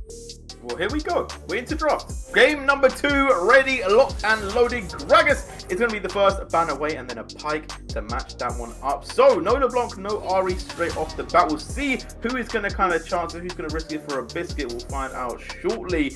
But Nico, why is Nico taking so much priority? I know Nico is really strong. I know that the mid lane has been very powerful, but part of me just kind of wants to see the chaos. It is absolutely chaotic, and it can't even be flexed into multiple roles. Nico's just a powerhouse of a pick. That's why I'm surprised the blue side again banning it. Usually it's red side that's banning it. But the Pike is something that I also want to bring up. Quarter. I don't even know how you pronounce it. Quarter, yeah, you had it, Quarter. It's a Finnish player, so I'm used to saying quarter or something like that. It is a form of Pike one trick instantly gets taken out. And again, LeBlanc on blue side, they definitely have some sort of priority. Maybe the Aphelios that they're looking for. Right now, Ahri is still up, so it's kind of a toss-up here. You either ban Ahri, you ban Aphelios. Which would you rather leave up? I don't know, man. It's a tough ask. Okay. Okay, yeah, so Lucian banned away here. A lot of really high priority picks were left open. Like Milio comes to mind, Aphelios comes to mind, Annie as well. Cassante was another one I was about to name. No surprise to see Anima pick that up. Vince is like the Cassante player. He's very good on that champion. I think I've played it every game that I've seen him play. The mic is gone. Right now, though, like Ahri, Aphelios, both open here. Like, is this not almost a mega situation for Anima here? Okay, so the Ahri isn't the priority pick. Ahri is one of those picks similar to Renekton where it is just an incredibly good blind. You can just take it and you're fine no matter what you're drafting. Aphelios Milia though, this is a priority. They are immaculate duo on the bot side. They can play into anything, against anything, and almost in any team comp. Obviously, Aphelios wants the enemy team to run towards you. But with Cassante already locked in, it's highly likely that Animus comp will be doing that anyway. Oh, speaking of which... I love this. I love Blitzcrank. We talked about it in the green room before we even went live today. Before even game 1, about Blitzcrank being picked up a lot. And you know what I said? I was like, I actually like Blitzcrank a lot, right? Not because he gives you consistency, not because he's going to be permanently winning you games. But the thing is, if you're behind, one hook, the Hand of God, which I wanted to be renamed to, by the way, shout out, right? Can actually change the game. It can end the whole game. And they've now gone with the Misfortune, which I was not expecting. Yeah, I was not expecting this MF pick at all. That's really exciting to see come out. Like, of all the champions that I have listed down that Relentless could potentially play, Misfortune is nowhere on that list. So I'm really excited to see how he's going to perform on this champion. It is... Oh, well, I was going to say Jarvan could be potential for them, but it does seem like Venomcrest want to take that one away.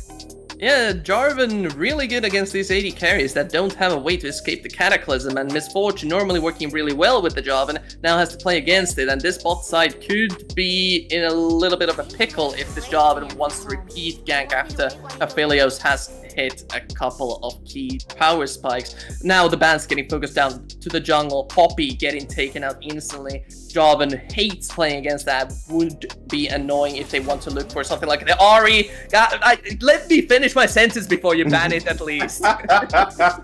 Now they know, they're hearing it, they're hearing the tempo in your voice, they're like, okay, you've got to say Ahri, let's ban it quickly, get it in now, remove it from the list. But I will say, I feel like Venom Crest have picked up a really solid comp so far, right? You talked about how Jarvan good into the Misfortune already, able to get that early game gank. They've already got the Aphelios and the Melio to set them up pretty well. Late game, that is going to be a nightmare, to be honest. Even mid game, it's going to be a nightmare. It might even be a problem in early game, to be honest. Aphelios with such range plus Melio, it is just a bit of a problematic combination. But how do Anima counteract? How do they turn this one back in their favor? Because it feels like they need a big moment, a big player in the mid lane.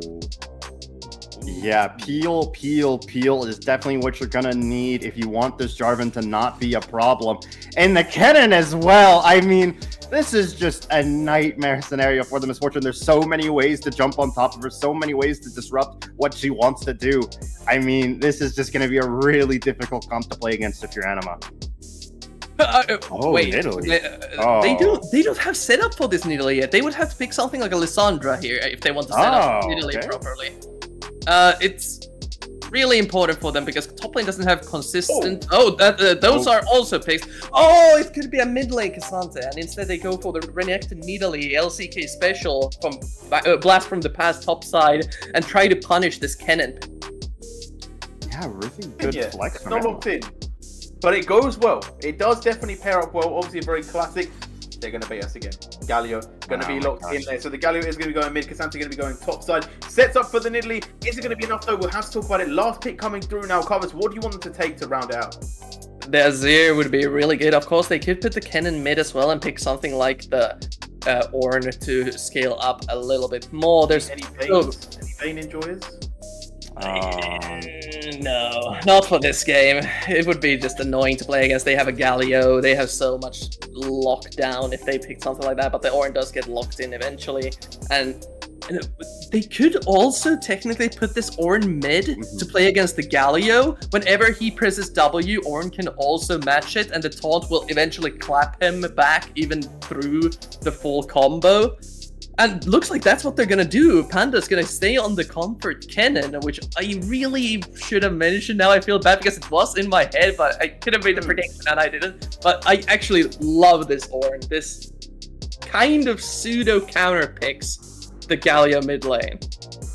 No, I like it. I feel like Venom Crest come in with a really, really good comp. I talked about how teams like to play that team fight. They have done exactly that. They've got the Ornn, the Jarvan, the Ken to set up for the Aphelios to run through and absolutely destroy everyone in their path. And if you get a little bit too close to Aphelios, he's got Melio as well to back him up. This is such a good pick. But Anima have played a way that could go in their favor. Now, I will say, I'm still not loving the Misfortune pick in this roster. Maybe you guys have a little bit of a different view on this one, but I think the Nidalee going for that early game, trying to just snowball this one out and take Venom Crest off the map before they can scale, does seem to be a good way to play this game.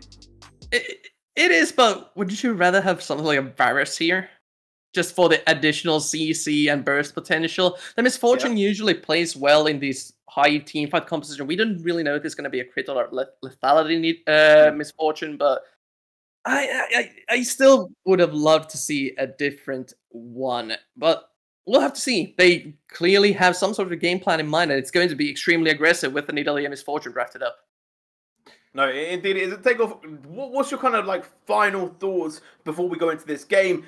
Do Anima have openings to potentially take this one away from Venom Crest's hand, or do you feel like draft has not really set them up in the best of times? Yeah, it's a very difficult comp for them to execute, but I feel like if they can play it off well, if they can keep this Misfortune protected and keep the Jarvan away from interrupting those ultimates, and if they can find those nice choke point fights, I mean, the Galio Misfortune can do a lot of work, but man, it's just going to be really hard for them. Yeah, they're going to have to roll up their sleeves and get to work, I think, if they want to get anywhere near close to winning this game, because obviously we talked about the setup in those later stages. It is all Venom Crest. They have to take this game away early. If they don't do that, then I feel like it is going to be curtains for them. It's going to be a 1-6 situation. But obviously, Venom Crest heralded as being one of the top teams in the league. So, Carvers, what's your kind of like last couple pieces of advice, maybe for Anima or Venom Crest in going into this game? Anima, hit the blitz hooks. That's how you win. Yep. They're relying on the hand of God, man. That's what they're playing for. If they get that late game hook on that Aphelios, GG, let's get the win. But for now, let's get into this game. I'll leave it over to you boys to take us through. The first blind hook. You told them to land the hooks, and they already are not doing too great on that one. 0 for 1. They had the correct idea, though. They were just a little bit late on the hook. Panda was there and didn't spot the hook. So, just on a little bit of a different timeline, that could have been a first blood right there. Now that I'm still looking at this draft, I'm just now realizing that Ornn can also block the blitz hooks with the W. So there's an additional front line there to play around. If you hook the cannon, he could get an ultimate off if the execution isn't there from Anima to take him down instantly. Ornn can just press W. Then there's 3 targets left that you can probably get down easily. Yeah, even Jarvan feels like kind of like a 50-50 target because, if you can catch him with no cooldowns, then it's very rough for him, but he can just EQ out, he can EQ further in and just ult on your backline. And you have to be very careful about who you pull this game. You're exactly right. As we see Quater already pressuring that rush control, trying to find the hook angle.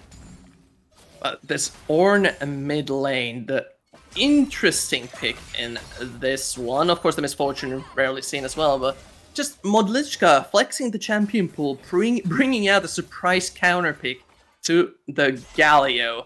Interesting to see how that lane will play out, as Scupstock most likely going to have the early advantage just due to the fact how hard Galio pushes. Yeah, it's probably not going to be the most exciting of lanes, though. Maybe not. Capstock wants that to be the exact opposite, but yeah, this kind of feels like just top lane, but mid lane. 2 kind of big tanks just kind of pool noodle slapping each other. Not a whole lot going to happen, but you never know with jungle influence. We've seen already a lot of attention being paid to the mid lane last game. Could be the same this time around.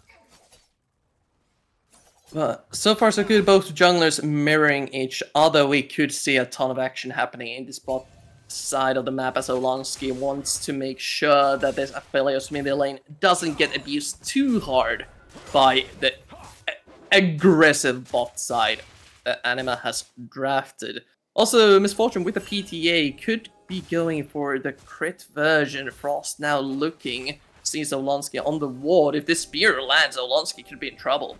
Yeah, Olansky realizing that the danger is there, backs up, lets the Nidalee hit the frog. Grump, probably not too happy about that one, but look at that, the Nidalee still sticking around, has stepped on a trap, so they know the potential is there, and once again, Olansky just gonna walk on out of there.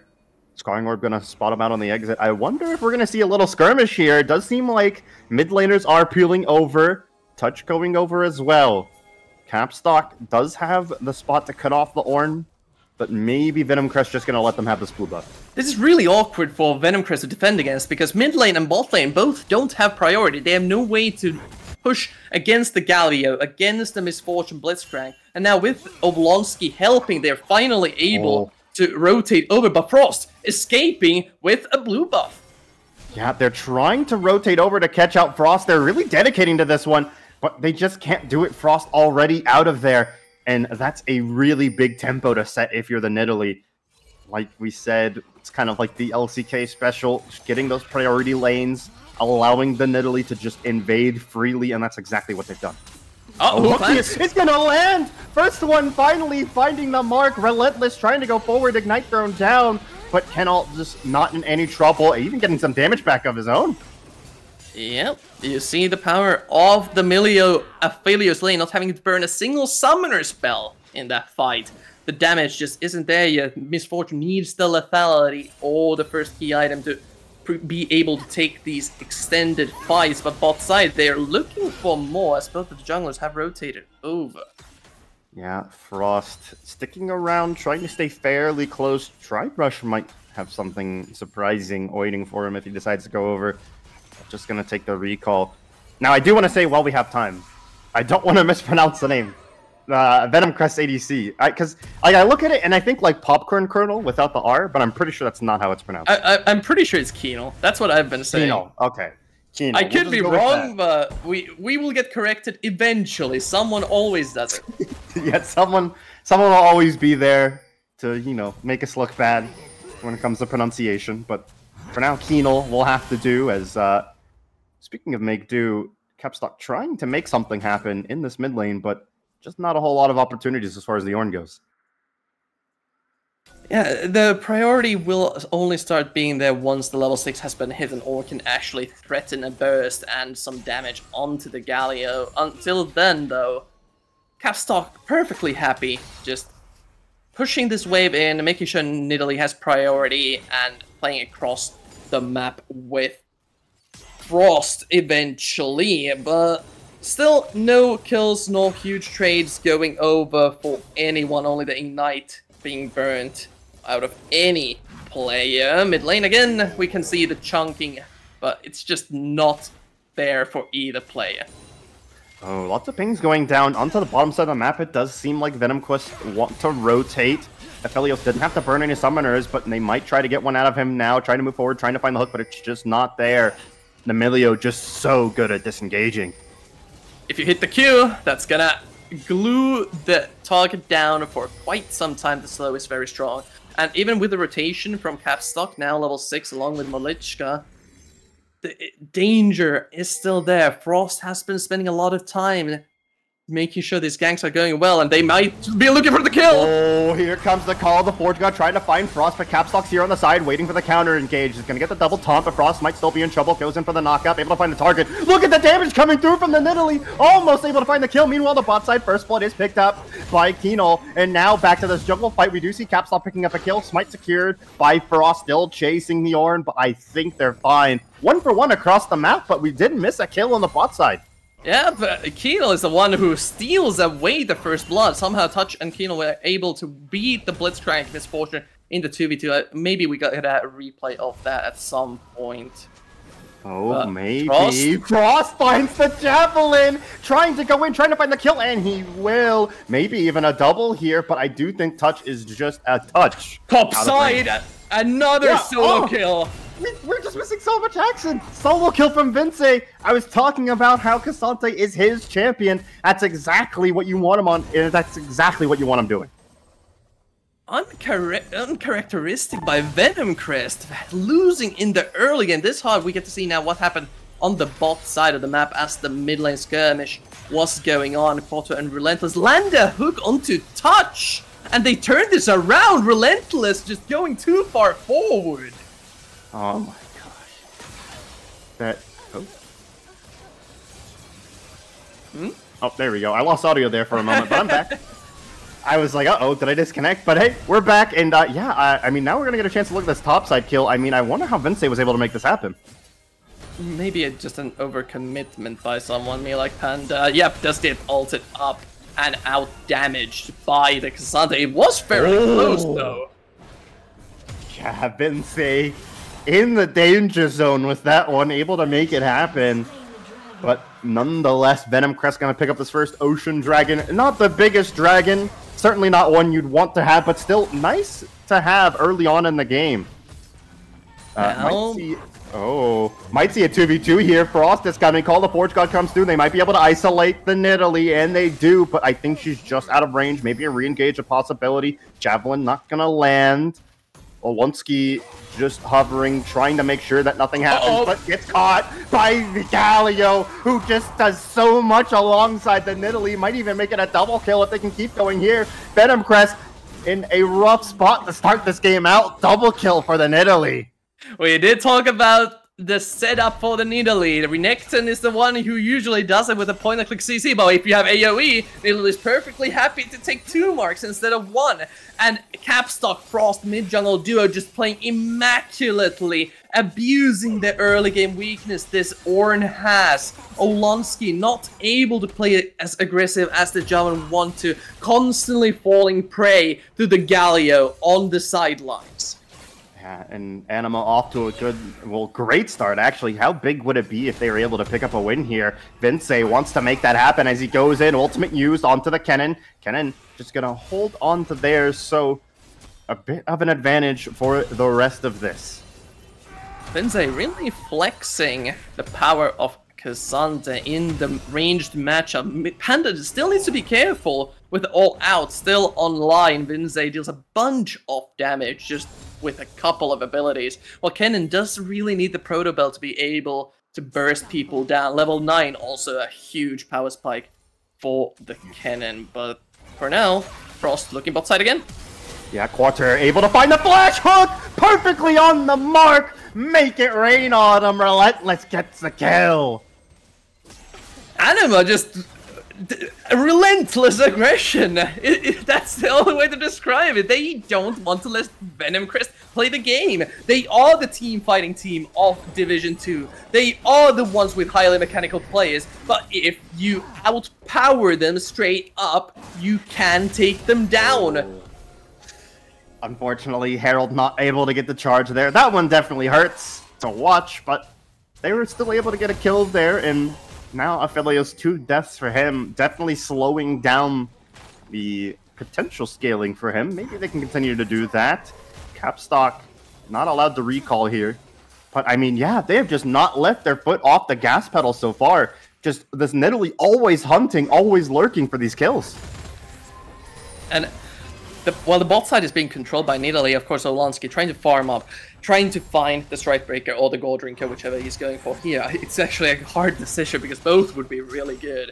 But top side, me like Panda, trying to stabilize the situation. Of course, Vinze already got the solo kill, is a little bit ahead, but Kennen gets more powerful as the further the game goes. Cole now, just a couple of CS from finishing, has to teleport in case he has the mythic item finish. And Venom Crest need to calm this game down. They have already bought themselves a little bit of time by getting the first dragon, but if Anima starts stacking them up from here on out, the game could easily go haywire for them. Yep, next dragon gonna be the Hex Tech. Not too great by itself, but still nice to have. Anima trying to find their way into the river here, but Call the Forge God's gonna cut them off, trying to find something onto Quarter, gonna be able to knock him up. Candle getting some nice damage, but ultimately not a very great use of the Ornalt. Again, Venom Crest just doesn't have the reach to go for these engagements. Anima's threat range is much larger than theirs. Even with the Ornhorn, the rest of the team needs to be close by for the Cataclysm follower, for these Aphelios to be able to auto attack. Now on the river, they could get caught. Yeah, Capstock doing a great job preventing them from going in. Oh, Quattro does have the hook angle here, trying to find something, but it's just so hard with all the targets that you want being hidden behind minions or big BB front lines. But Relentless on the side here. Hook, unfortunately, gonna hit the minion, but hey, securing that CS, not too bad. They really want the dragon, but it's hard to siege these objectives so early against the Nidalee, who's constantly tossing you with tossing the toothpicks out, trying to fish for any sort of straggling prey that they could find on the river. Venom Crest just stuck under the tower. They don't have to push. Even Shroud already finished for the Orn, but the ultimate's still down for a good 30 seconds or so. Bot lane. Yeah, might be looking for something here, but nice disengage from Touch. Anima not going to be able to find a pick, so they just turn onto the dragon. Venom Crest still hovering, maybe want to contest. They're going to be able to clear this out. No vision available for Venom Crest. They're going to be able to go in blind. Maybe they can find something. Dragon now at 1k. Going to be taken down. Hook interrupted by the Milio. And now an engage here from the Jarvan. Orlinsky trying to find something. Call the Forge God back up. Not able to find any targets, but still 2 flashes drawn out. Vince in a bit of an awkward spot here. Teleported in, but is able to get out. Molly not able to find any follow-up. That's a lot of damage from the Aphelios. 200 years is 1 kill for Kanal. Kino knowing his limits exactly. The fight might be continuing as Panda finds Vinze. They try to siege down these towers on the follow-up play. Venom Crest finally finding a good fight for them. Touch, no! Oh, it's not over. Look at that touch caught out by Frost, and Italy might pick up another kill here, but Kino trying to prevent that from happening. Doesn't have enough mana to use the Gravitum, but is trying to slow them down. Capstock not able to find the dash, and the Javelin not able to land. But look at that, the snare comes through, the taunt comes through, the leap comes through, shutdown gold right to the Italy, who's just gonna dive. Not a care in the world, able to find the Dark Harvest proc with the auto attack, now setting up the dive, but I'm not sure how long they can set this up. I mean, no one coming to answer immediately. Looks like Quater's just gonna finish this one off. Not exactly who you wanted on, but still 2 consolation kills going over to Anima. A kill is a kill, and Anima managed to punish the bad tempo from Venom Crest not resetting after the fight properly, instantly punishing the bot side. Kino, of course, has found the 3 kills, but also getting punished hard. This Nidalee only needs 1 good engage and setup from someone to one-shot this key carry on the side of Venom Crest. After that, the damage output is only up to Panda, and Mejai Soulstealer has been bought. This is the all-in play from Frost. Yeah, this is exactly what you want to see from Anima. They want to pick up this monumentally huge win against Venom Crest, and you have to go in for the risk if you want to do that. Soulstealer picked up already at 10 stacks. Gonna try to make it even more. Quarter not able to find the hook, but still not the end of the world. We'll have one up soon. Maybe could try to set something up here with the 3v3 in the mid lane. Evan Shroud picked up for the Ornn. Not a whole lot done by it yet, but at the same time, since he's picked it up, hasn't really been able to land a lot of CC. Yep, the one fight that they had was almost without Air Frost. Oh my god! Oh my god, that Javelin just half of touches health through the shield, just gone. That's really dangerous. Venom Crest may have a small problem on their hands. The kitty cat is finally starting to grow some claws and just destroys the health bar of touch. Now imagine that with a Galio setup. Oh, that's going to be disgusting to see if it happens later. Lots of playmaking potential there. Vincent could set up the big Galio ultimates. I think we've seen them run this duo before with the Cassante Galio, so they definitely are familiar with it. Maybe they know Olinsky's here, I think. No pings coming down onto him, but they aren't checking the brush, just going to let him leave. And, I mean, Nidalee just fast clearing these jungle camps, funneling even more gold into her pocket. This is going to be a big problem as the game goes on.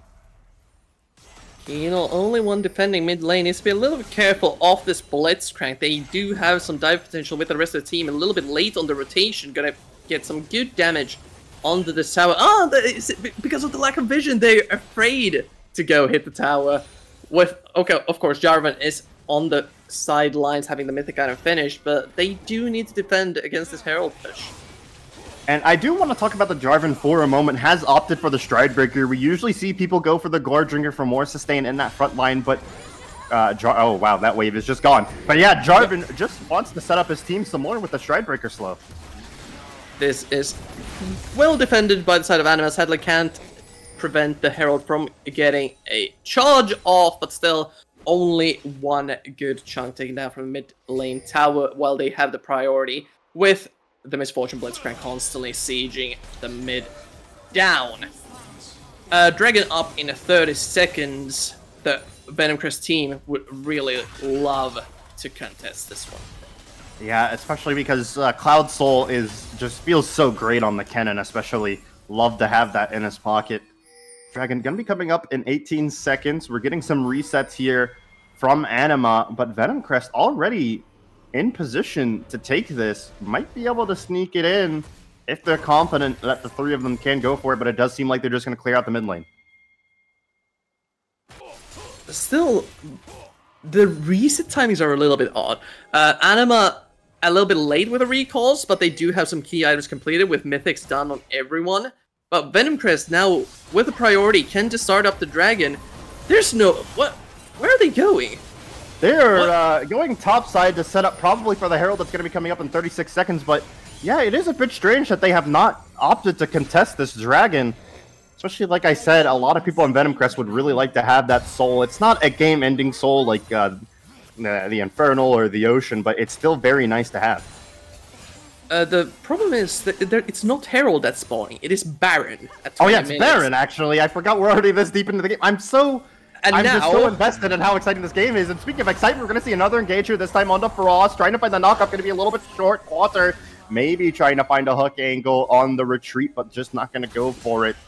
Meanwhile, Relentless needs to be careful, kind of by himself, but does back away.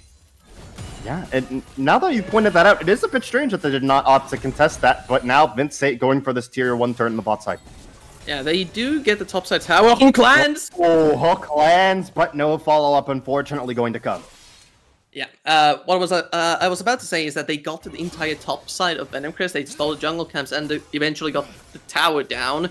But that for the dragon and loss of mid lane control is a little bit interesting. They're going for Kino. Quarter just going forward, gonna be knocked back, but it doesn't matter. Still finds a hook flash being used and QSS by Colonel.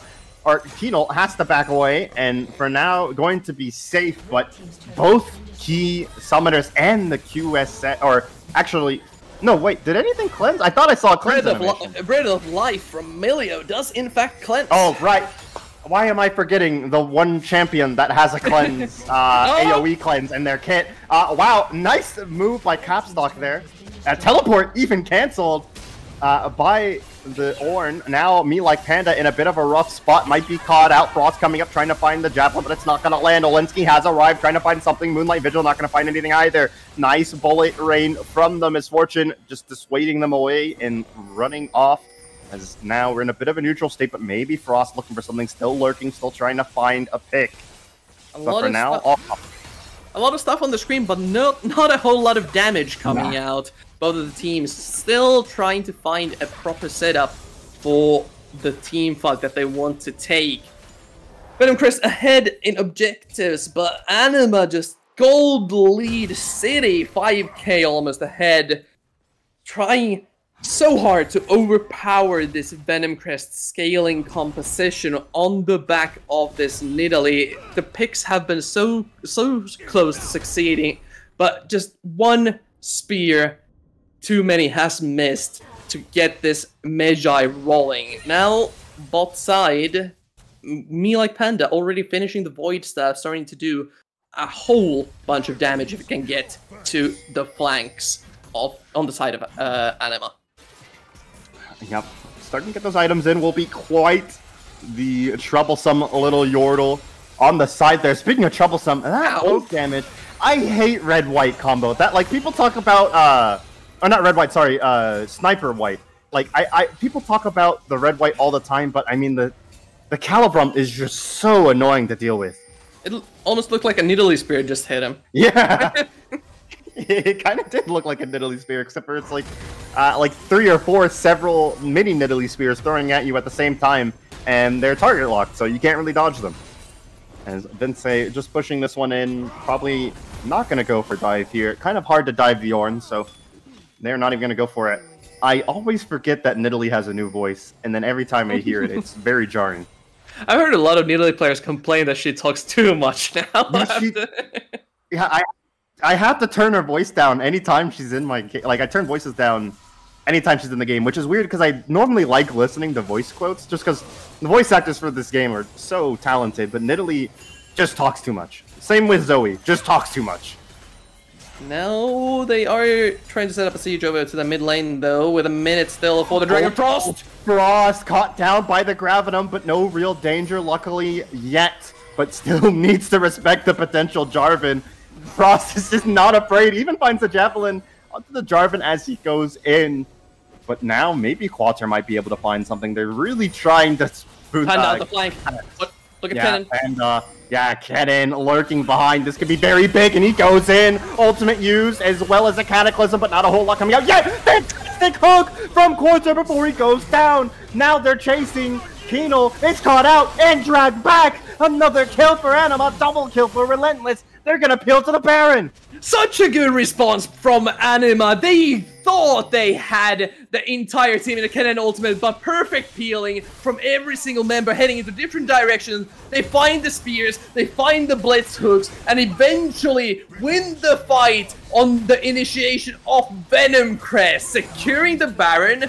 Okay, Venom Crest claps back with the mid tower, but this is a consolation prize. At best, this gold swing is going to be huge, with Nidalee not even dying. The Magi stacks are starting to add up. Dragon also up with both Cassante and Blitzcrank now respawning from base, running back. They are in time to contest this if they so wish.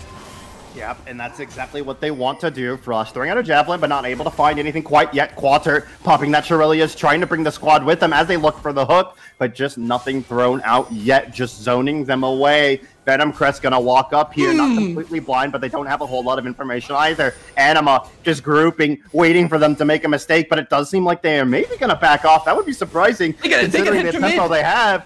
They can go through mid and just end. They do have the Baron buff to threaten that, but they are starting to walk back. Venom Crest still just tangoing around this Dragon. Javelin being thrown out, and again, not able to find the target, but look at me like Panda on the side here. Could look for something 3K, 2K. Are they going to be able to get it? They will not. Hooking in the Ornn. That's one of the targets that you don't want to pull in.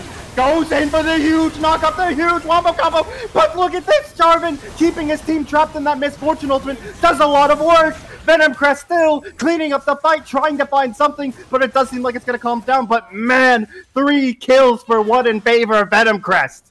Perfect cleanse there by Touch. Keenel walked up right into the Galio's face, barely able to get the combo off and deal enough damage for them to be able to pick up the fight to win. Such a close one from both teams, but Venom Crest able to find a good engage after picking up the Dragon. We get to see it on the replay here. Quater finds Ornn instead of the AD carry he was looking for, and Venom Crest now has the chance. Look at the AD carry of Venom Crest here. Huge ultimate, dealing so much damage, even with the Cataclysm Misfortune ult. It's not enough just yet, and they aren't able to finish off anyone else but the Milio. Yeah, that was such a close team fight. Venom Crest able to barely edge out. Well, I shouldn't say barely considering it was 3-for-1, but it did feel like barely with how close it was. It was a fantastic fight from both teams, and now Baron buff lost on a lot of team members, so they're not going to be able to get a whole lot done on the map anymore. This game all of a sudden turned into an absolute banger, with Anima showing up for the upset win over Venom Crest, trying to close it out now. This is the point where most lower division teams struggle.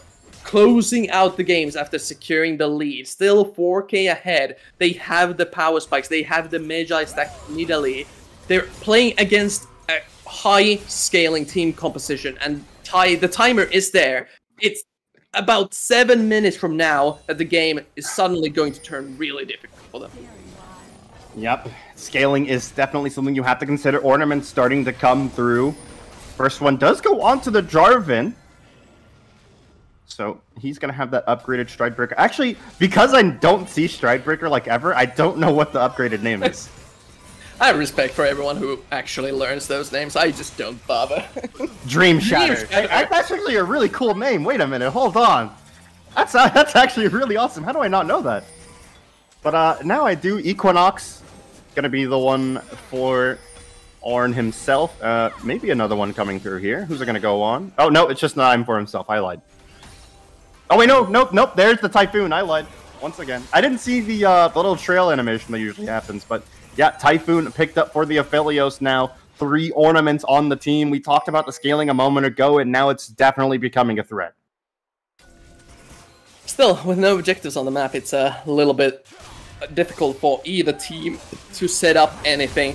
Venom Crest, of course, good at the straight-up mid-lane 5-on-5 fights, but under the tower, it's difficult for them to launch any sort of attacks against Anima. They really need them to come out of the base, trying to overextend a little bit into their territory to fight on their terms. Oh, Quater maybe trying to find something here. Is slowed down by the Gravitum. So good response, good awareness from Keenel to prevent the potential pick. But now, teleport coming in right on the flank, and Orhord's coming through as well. This could be a huge fight for Venom Crest, going on to the Blitzcrank and killing him off easily. Baron not up for them to capitalize, but still a very good pick as they're going to take this one down mid lane. Yep, Gallia split pushing on the side lane. They don't have almost anyone to defend this inner mid tower with the rest of the team. Now we're starting to recall. Venom Crest is free to push this one down. Literally staying on the sidelines to look for any sort of spear hits onto the key members of Venom Crest, but without their Blitzcrank, the engage is going to be difficult for them to find. Yeah, here comes the teleport from behind. Maybe they can find something here to work with. Oh, big bullet from Misfortune. That was huge. Moonlight Vigil trying to turn it, but it's just not finding the targets he wants. Anima are finding everything they need. Triple kill for the Misfortune. This could be huge for them. Dragging up in 30 seconds and Baron as well. The split push Blitzcrank Quarter wants to end the game. Just goes in to make sure the cannon creeps go under the tower. Now someone from Venom Crest has to respond to this. Keenel though. Oh, 1v1 Keenel versus Frost, but Frost just deletes him off the map. Now they're gonna look onto Baron, most likely 10 seconds on that. Blitzcrank gonna push in the mid turret. I never thought I'd say split pushing Blitzcrank, but the split pushing Blitzcrank is putting in work. Quarter just making sure that at least one tower goes down on the one team fight that he wasn't even a part of. Just spell books the teleport, sees the chance to go for it, and denies some resources. Also bot side tower after holding against those two cannon creeps really low. That could be a chance for any one of the members of Anima to just go and hit that one down once they are sieging down the base. They could even go for the dragon here, and I'm not sure Venom Crest can contest with Keenel only now respawning. Yeah, they don't have the damage they need to contest this, and just like you said, they're gonna back off and concede it over. Dragon now going over to Anima. They are certainly not afraid of the potential late game from Venom Crest, but now another ornament, this time on Moonlight Panda. It is extremely difficult for Venom Crest to find a proper hold here now. Only thing Anima needs to do now is to crack the base. Venom Crest basically closed out from their own jungle once Anima gets on the map again. The resource denial is there. They can scale up a little bit, almost 25 stacks on Nidalee. Magi makes her such a powerhouse.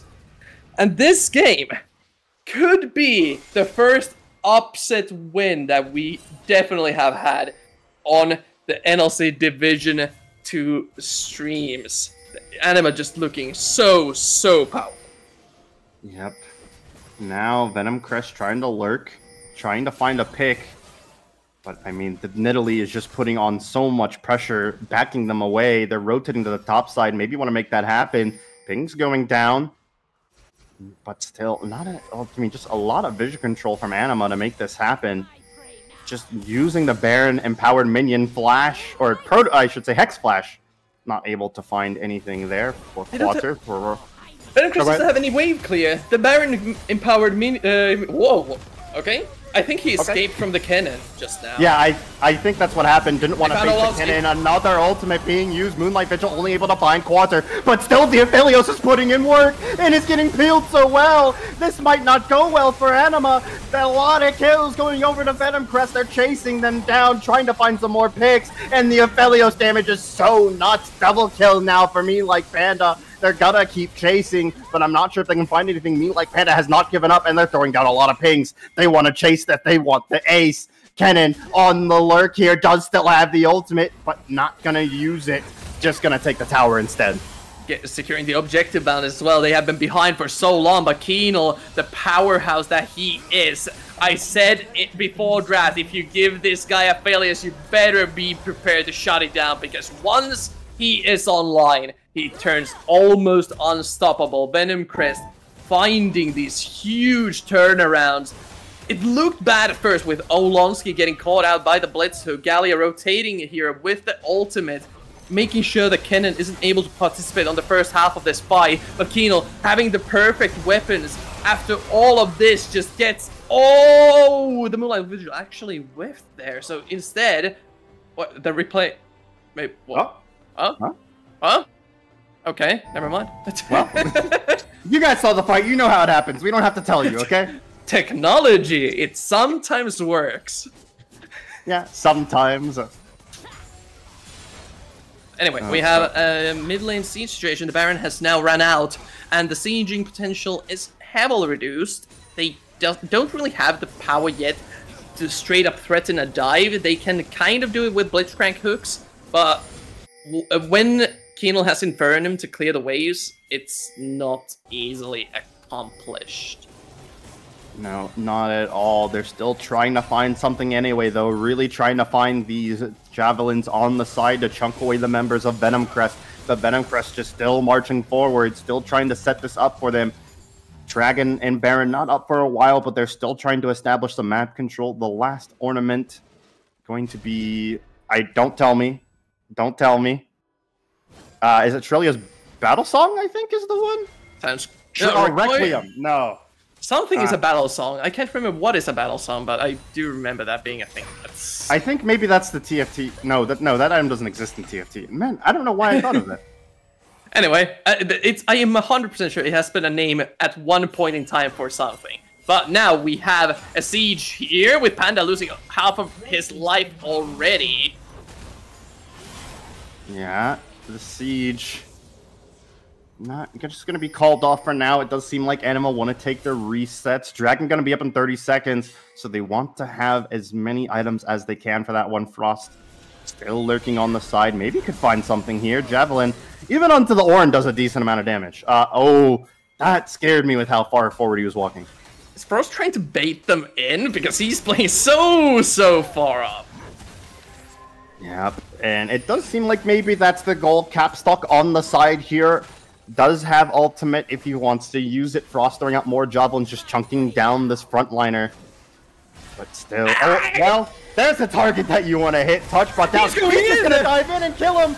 Oh, that's going to be huge. Stopwatch as well to save him for now. Here comes the call to Forge God trying to turn this one. Kino going to pick up a kill there. Now has the Moonlight Vigil. Flamethrower is so huge, but it's still just not enough to take any significant damage down. But the Flash ultimate from the cannon, getting so many members shut down, giving over to Kano. Vince in the back trying to find something nice. Hook that from quarter to take the peel off, but still Vince in a lot of trouble. A lot of damage being done by the Cephalios. Milak Panda picks up a kill there, and Kino secures the ace. This may be a very bad situation for Anima. They're all dead. After all this, is that how the game is going to end? I think it is, yeah. 20 seconds for Frost to respawn. There's minions already in the base. Inhibitor will now fall. Kino's alive. Venom Crest might have done it. Yep, Red-White is here to help melt these turrets. Yep, that's going to be the end of the game. Despite the Valorant effort from Anima, Venom Crest still going to pick up their 4th win.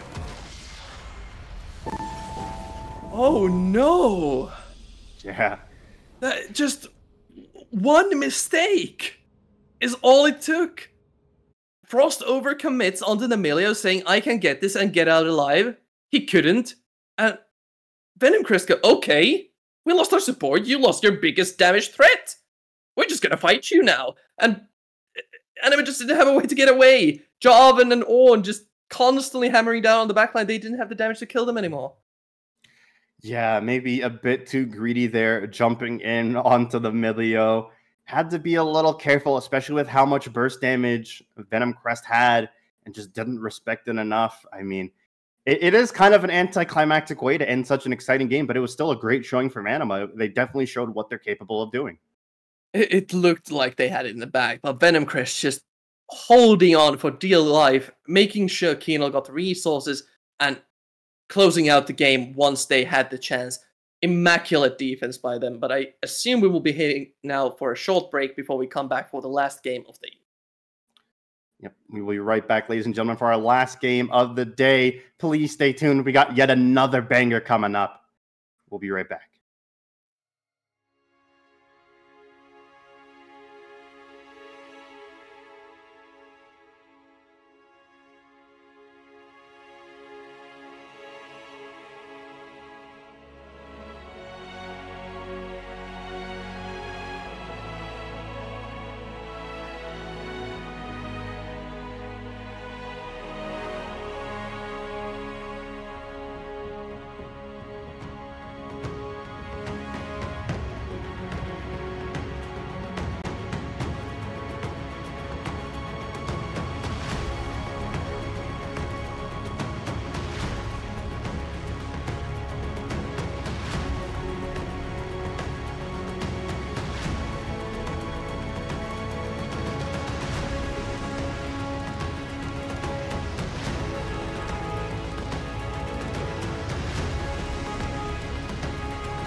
It's tough.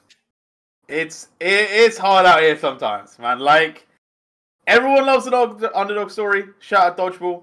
But it doesn't always end well. It can't always be sunshines and rainbows. And Anima, they did what they had to do. They had the early game. We talked about it. They had to get that lead off of that Nidalee, and then just play the game through. Get those blitz hooks. Get those picks.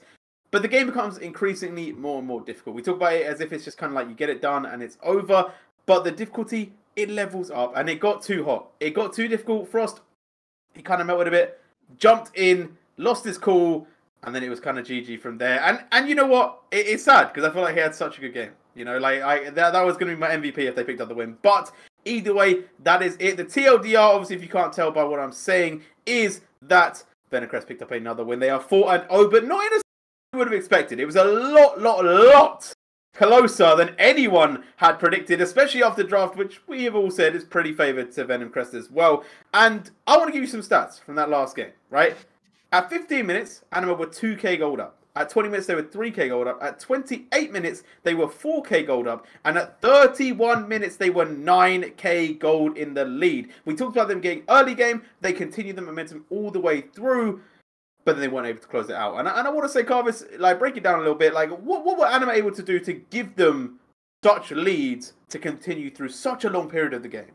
Just Frost able to coordinate with his teammates for the Nidalee setups. That's the key thing that you play with Nidalee for, and they performed it to an absolute T. You saw in the bot side red buff fight where they were trying to catch out the Nidalee. Galio waiting in the fog of war, not revealing himself until the last moment. They get a double mark for the Nidalee. They win the skirmish of that and kept it going. The Jarvan pick didn't play out well with the Ornn in the mid lane, and they fully abused their mid-jungle duo and their coordination to take over the entire map. But sadly, as we saw, what you do in the early and mid game may not necessarily translate for late game and the macro. Yeah, and Takeoff, we've now seen 2 games go to late game. Late game team has won. Is this the style we want to see more of? Are we saying that actually you should just scale yourself up into the game? Or is there still that aspect of actually, no, there are some early game picks that we're maybe not seeing, or some play styles that we're not kind of seeing match to their full potential? I mean, yeah, like you said, the late game team comps have done really well in both the games that we've seen, but I don't think that this means, oh, always draft late game, throw out every other draft. You know, we saw Anima execute their early game comp so well.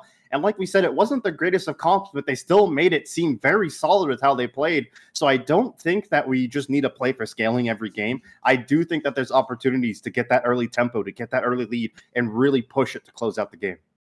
Yeah, scorelines don't always dictate or don't always tell you the full story of that game. Sad one for Anima. I'm going to lie, it is a sad one. It always hurts when they lose like that. But it is what it is. Maybe they can come back with games like that against Venomcrest, who some people think is the top team in the division. Maybe they can really claw their way back up that table and get into that top 6 spot for playoffs. But for now, it is going to be Venomcrest to pick up the 4-0, and they are up to winning ways. Now, let's get into our third and final game of today. And one, the Carvis, you're very, well known about one of these teams. So we've got Blues Whites versus Monster Rugby Gaming, and Carvis, we'll go to you first, right? I'll give the background first, and then we'll hand the mic over. MRG are 2-2 right now with wins against Lions Creed and Espigard. They have lost to Venomcrest and K5, who some people say are the top 2 in the league. Blues Whites have lost to Espigard and Lions Creed, but have beaten K5. So Carvis, start off with Blues Whites. What are we expecting from this team? So Blue Whites, ever since promoting from Division 3, have been extremely good late game players. They scale up, play around their star player ADC MKR, and eventually win the game that way. And they have continued on a similar style, with Bobas usually known for the Viego and other carry style junglers, more staying on the Vi and the utility, still able to man-fight a little bit style junglers, just providing for the bot side of the map, and Bommel in the mid lane replacing Massive, and playing, well, he has brought out the Vex a couple of times, but still staying on the utility side of things, providing extra CC and roaming potential across the map to team fight properly. And top side, huge counterpick pool, MyCash, keeping the style the same compared to their previous top laner. So while Blue Whites may have different names on the roster now, their playstyle pretty much stayed the same. Yeah. Oh, sorry. Damn. Hay fever is getting me. I'm not going to lie. I hope you guys don't suffer from hay fever. It's been getting me today. So, shout out Mother Nature, you know? snaking me. But Takeoff, let's get into Blue Whites as well from your perspective of it. Obviously, we heard a little bit of a breakdown of how they play. What have you kind of seen from them? What are you expecting in this upcoming game? I haven't seen them play yet. Unfortunately, I haven't had the privilege of doing so, but I'm still very excited. Just from seeing their champion pools, they look very, very enticing. I mean, stuff like Aurelia, Zed, Azir in the mid lane. Those are like my 3 most favorite mid laners to watch. So I'm really hoping we get some of those cool picks from them. Also, I did watch a little bit of their game, and I saw the Nunu pulled out. And like Nunu is my favorite champion. Like I love that guy. He's so cool. And so I definitely want to see that picked. I've been trying to convince a lot of people to pick up that champion, and it's good to see that Nord's already ahead of the curve. Yeah, indeed. Well, we'll see if it does get played, because onto the other team there, Monster Rugby Gaming. Carvis, talk to me. I've heard there's a bit of new rumors over there as well. Yeah, it is. Nord is the jungler for Monster, so he is the Nunu player of the division.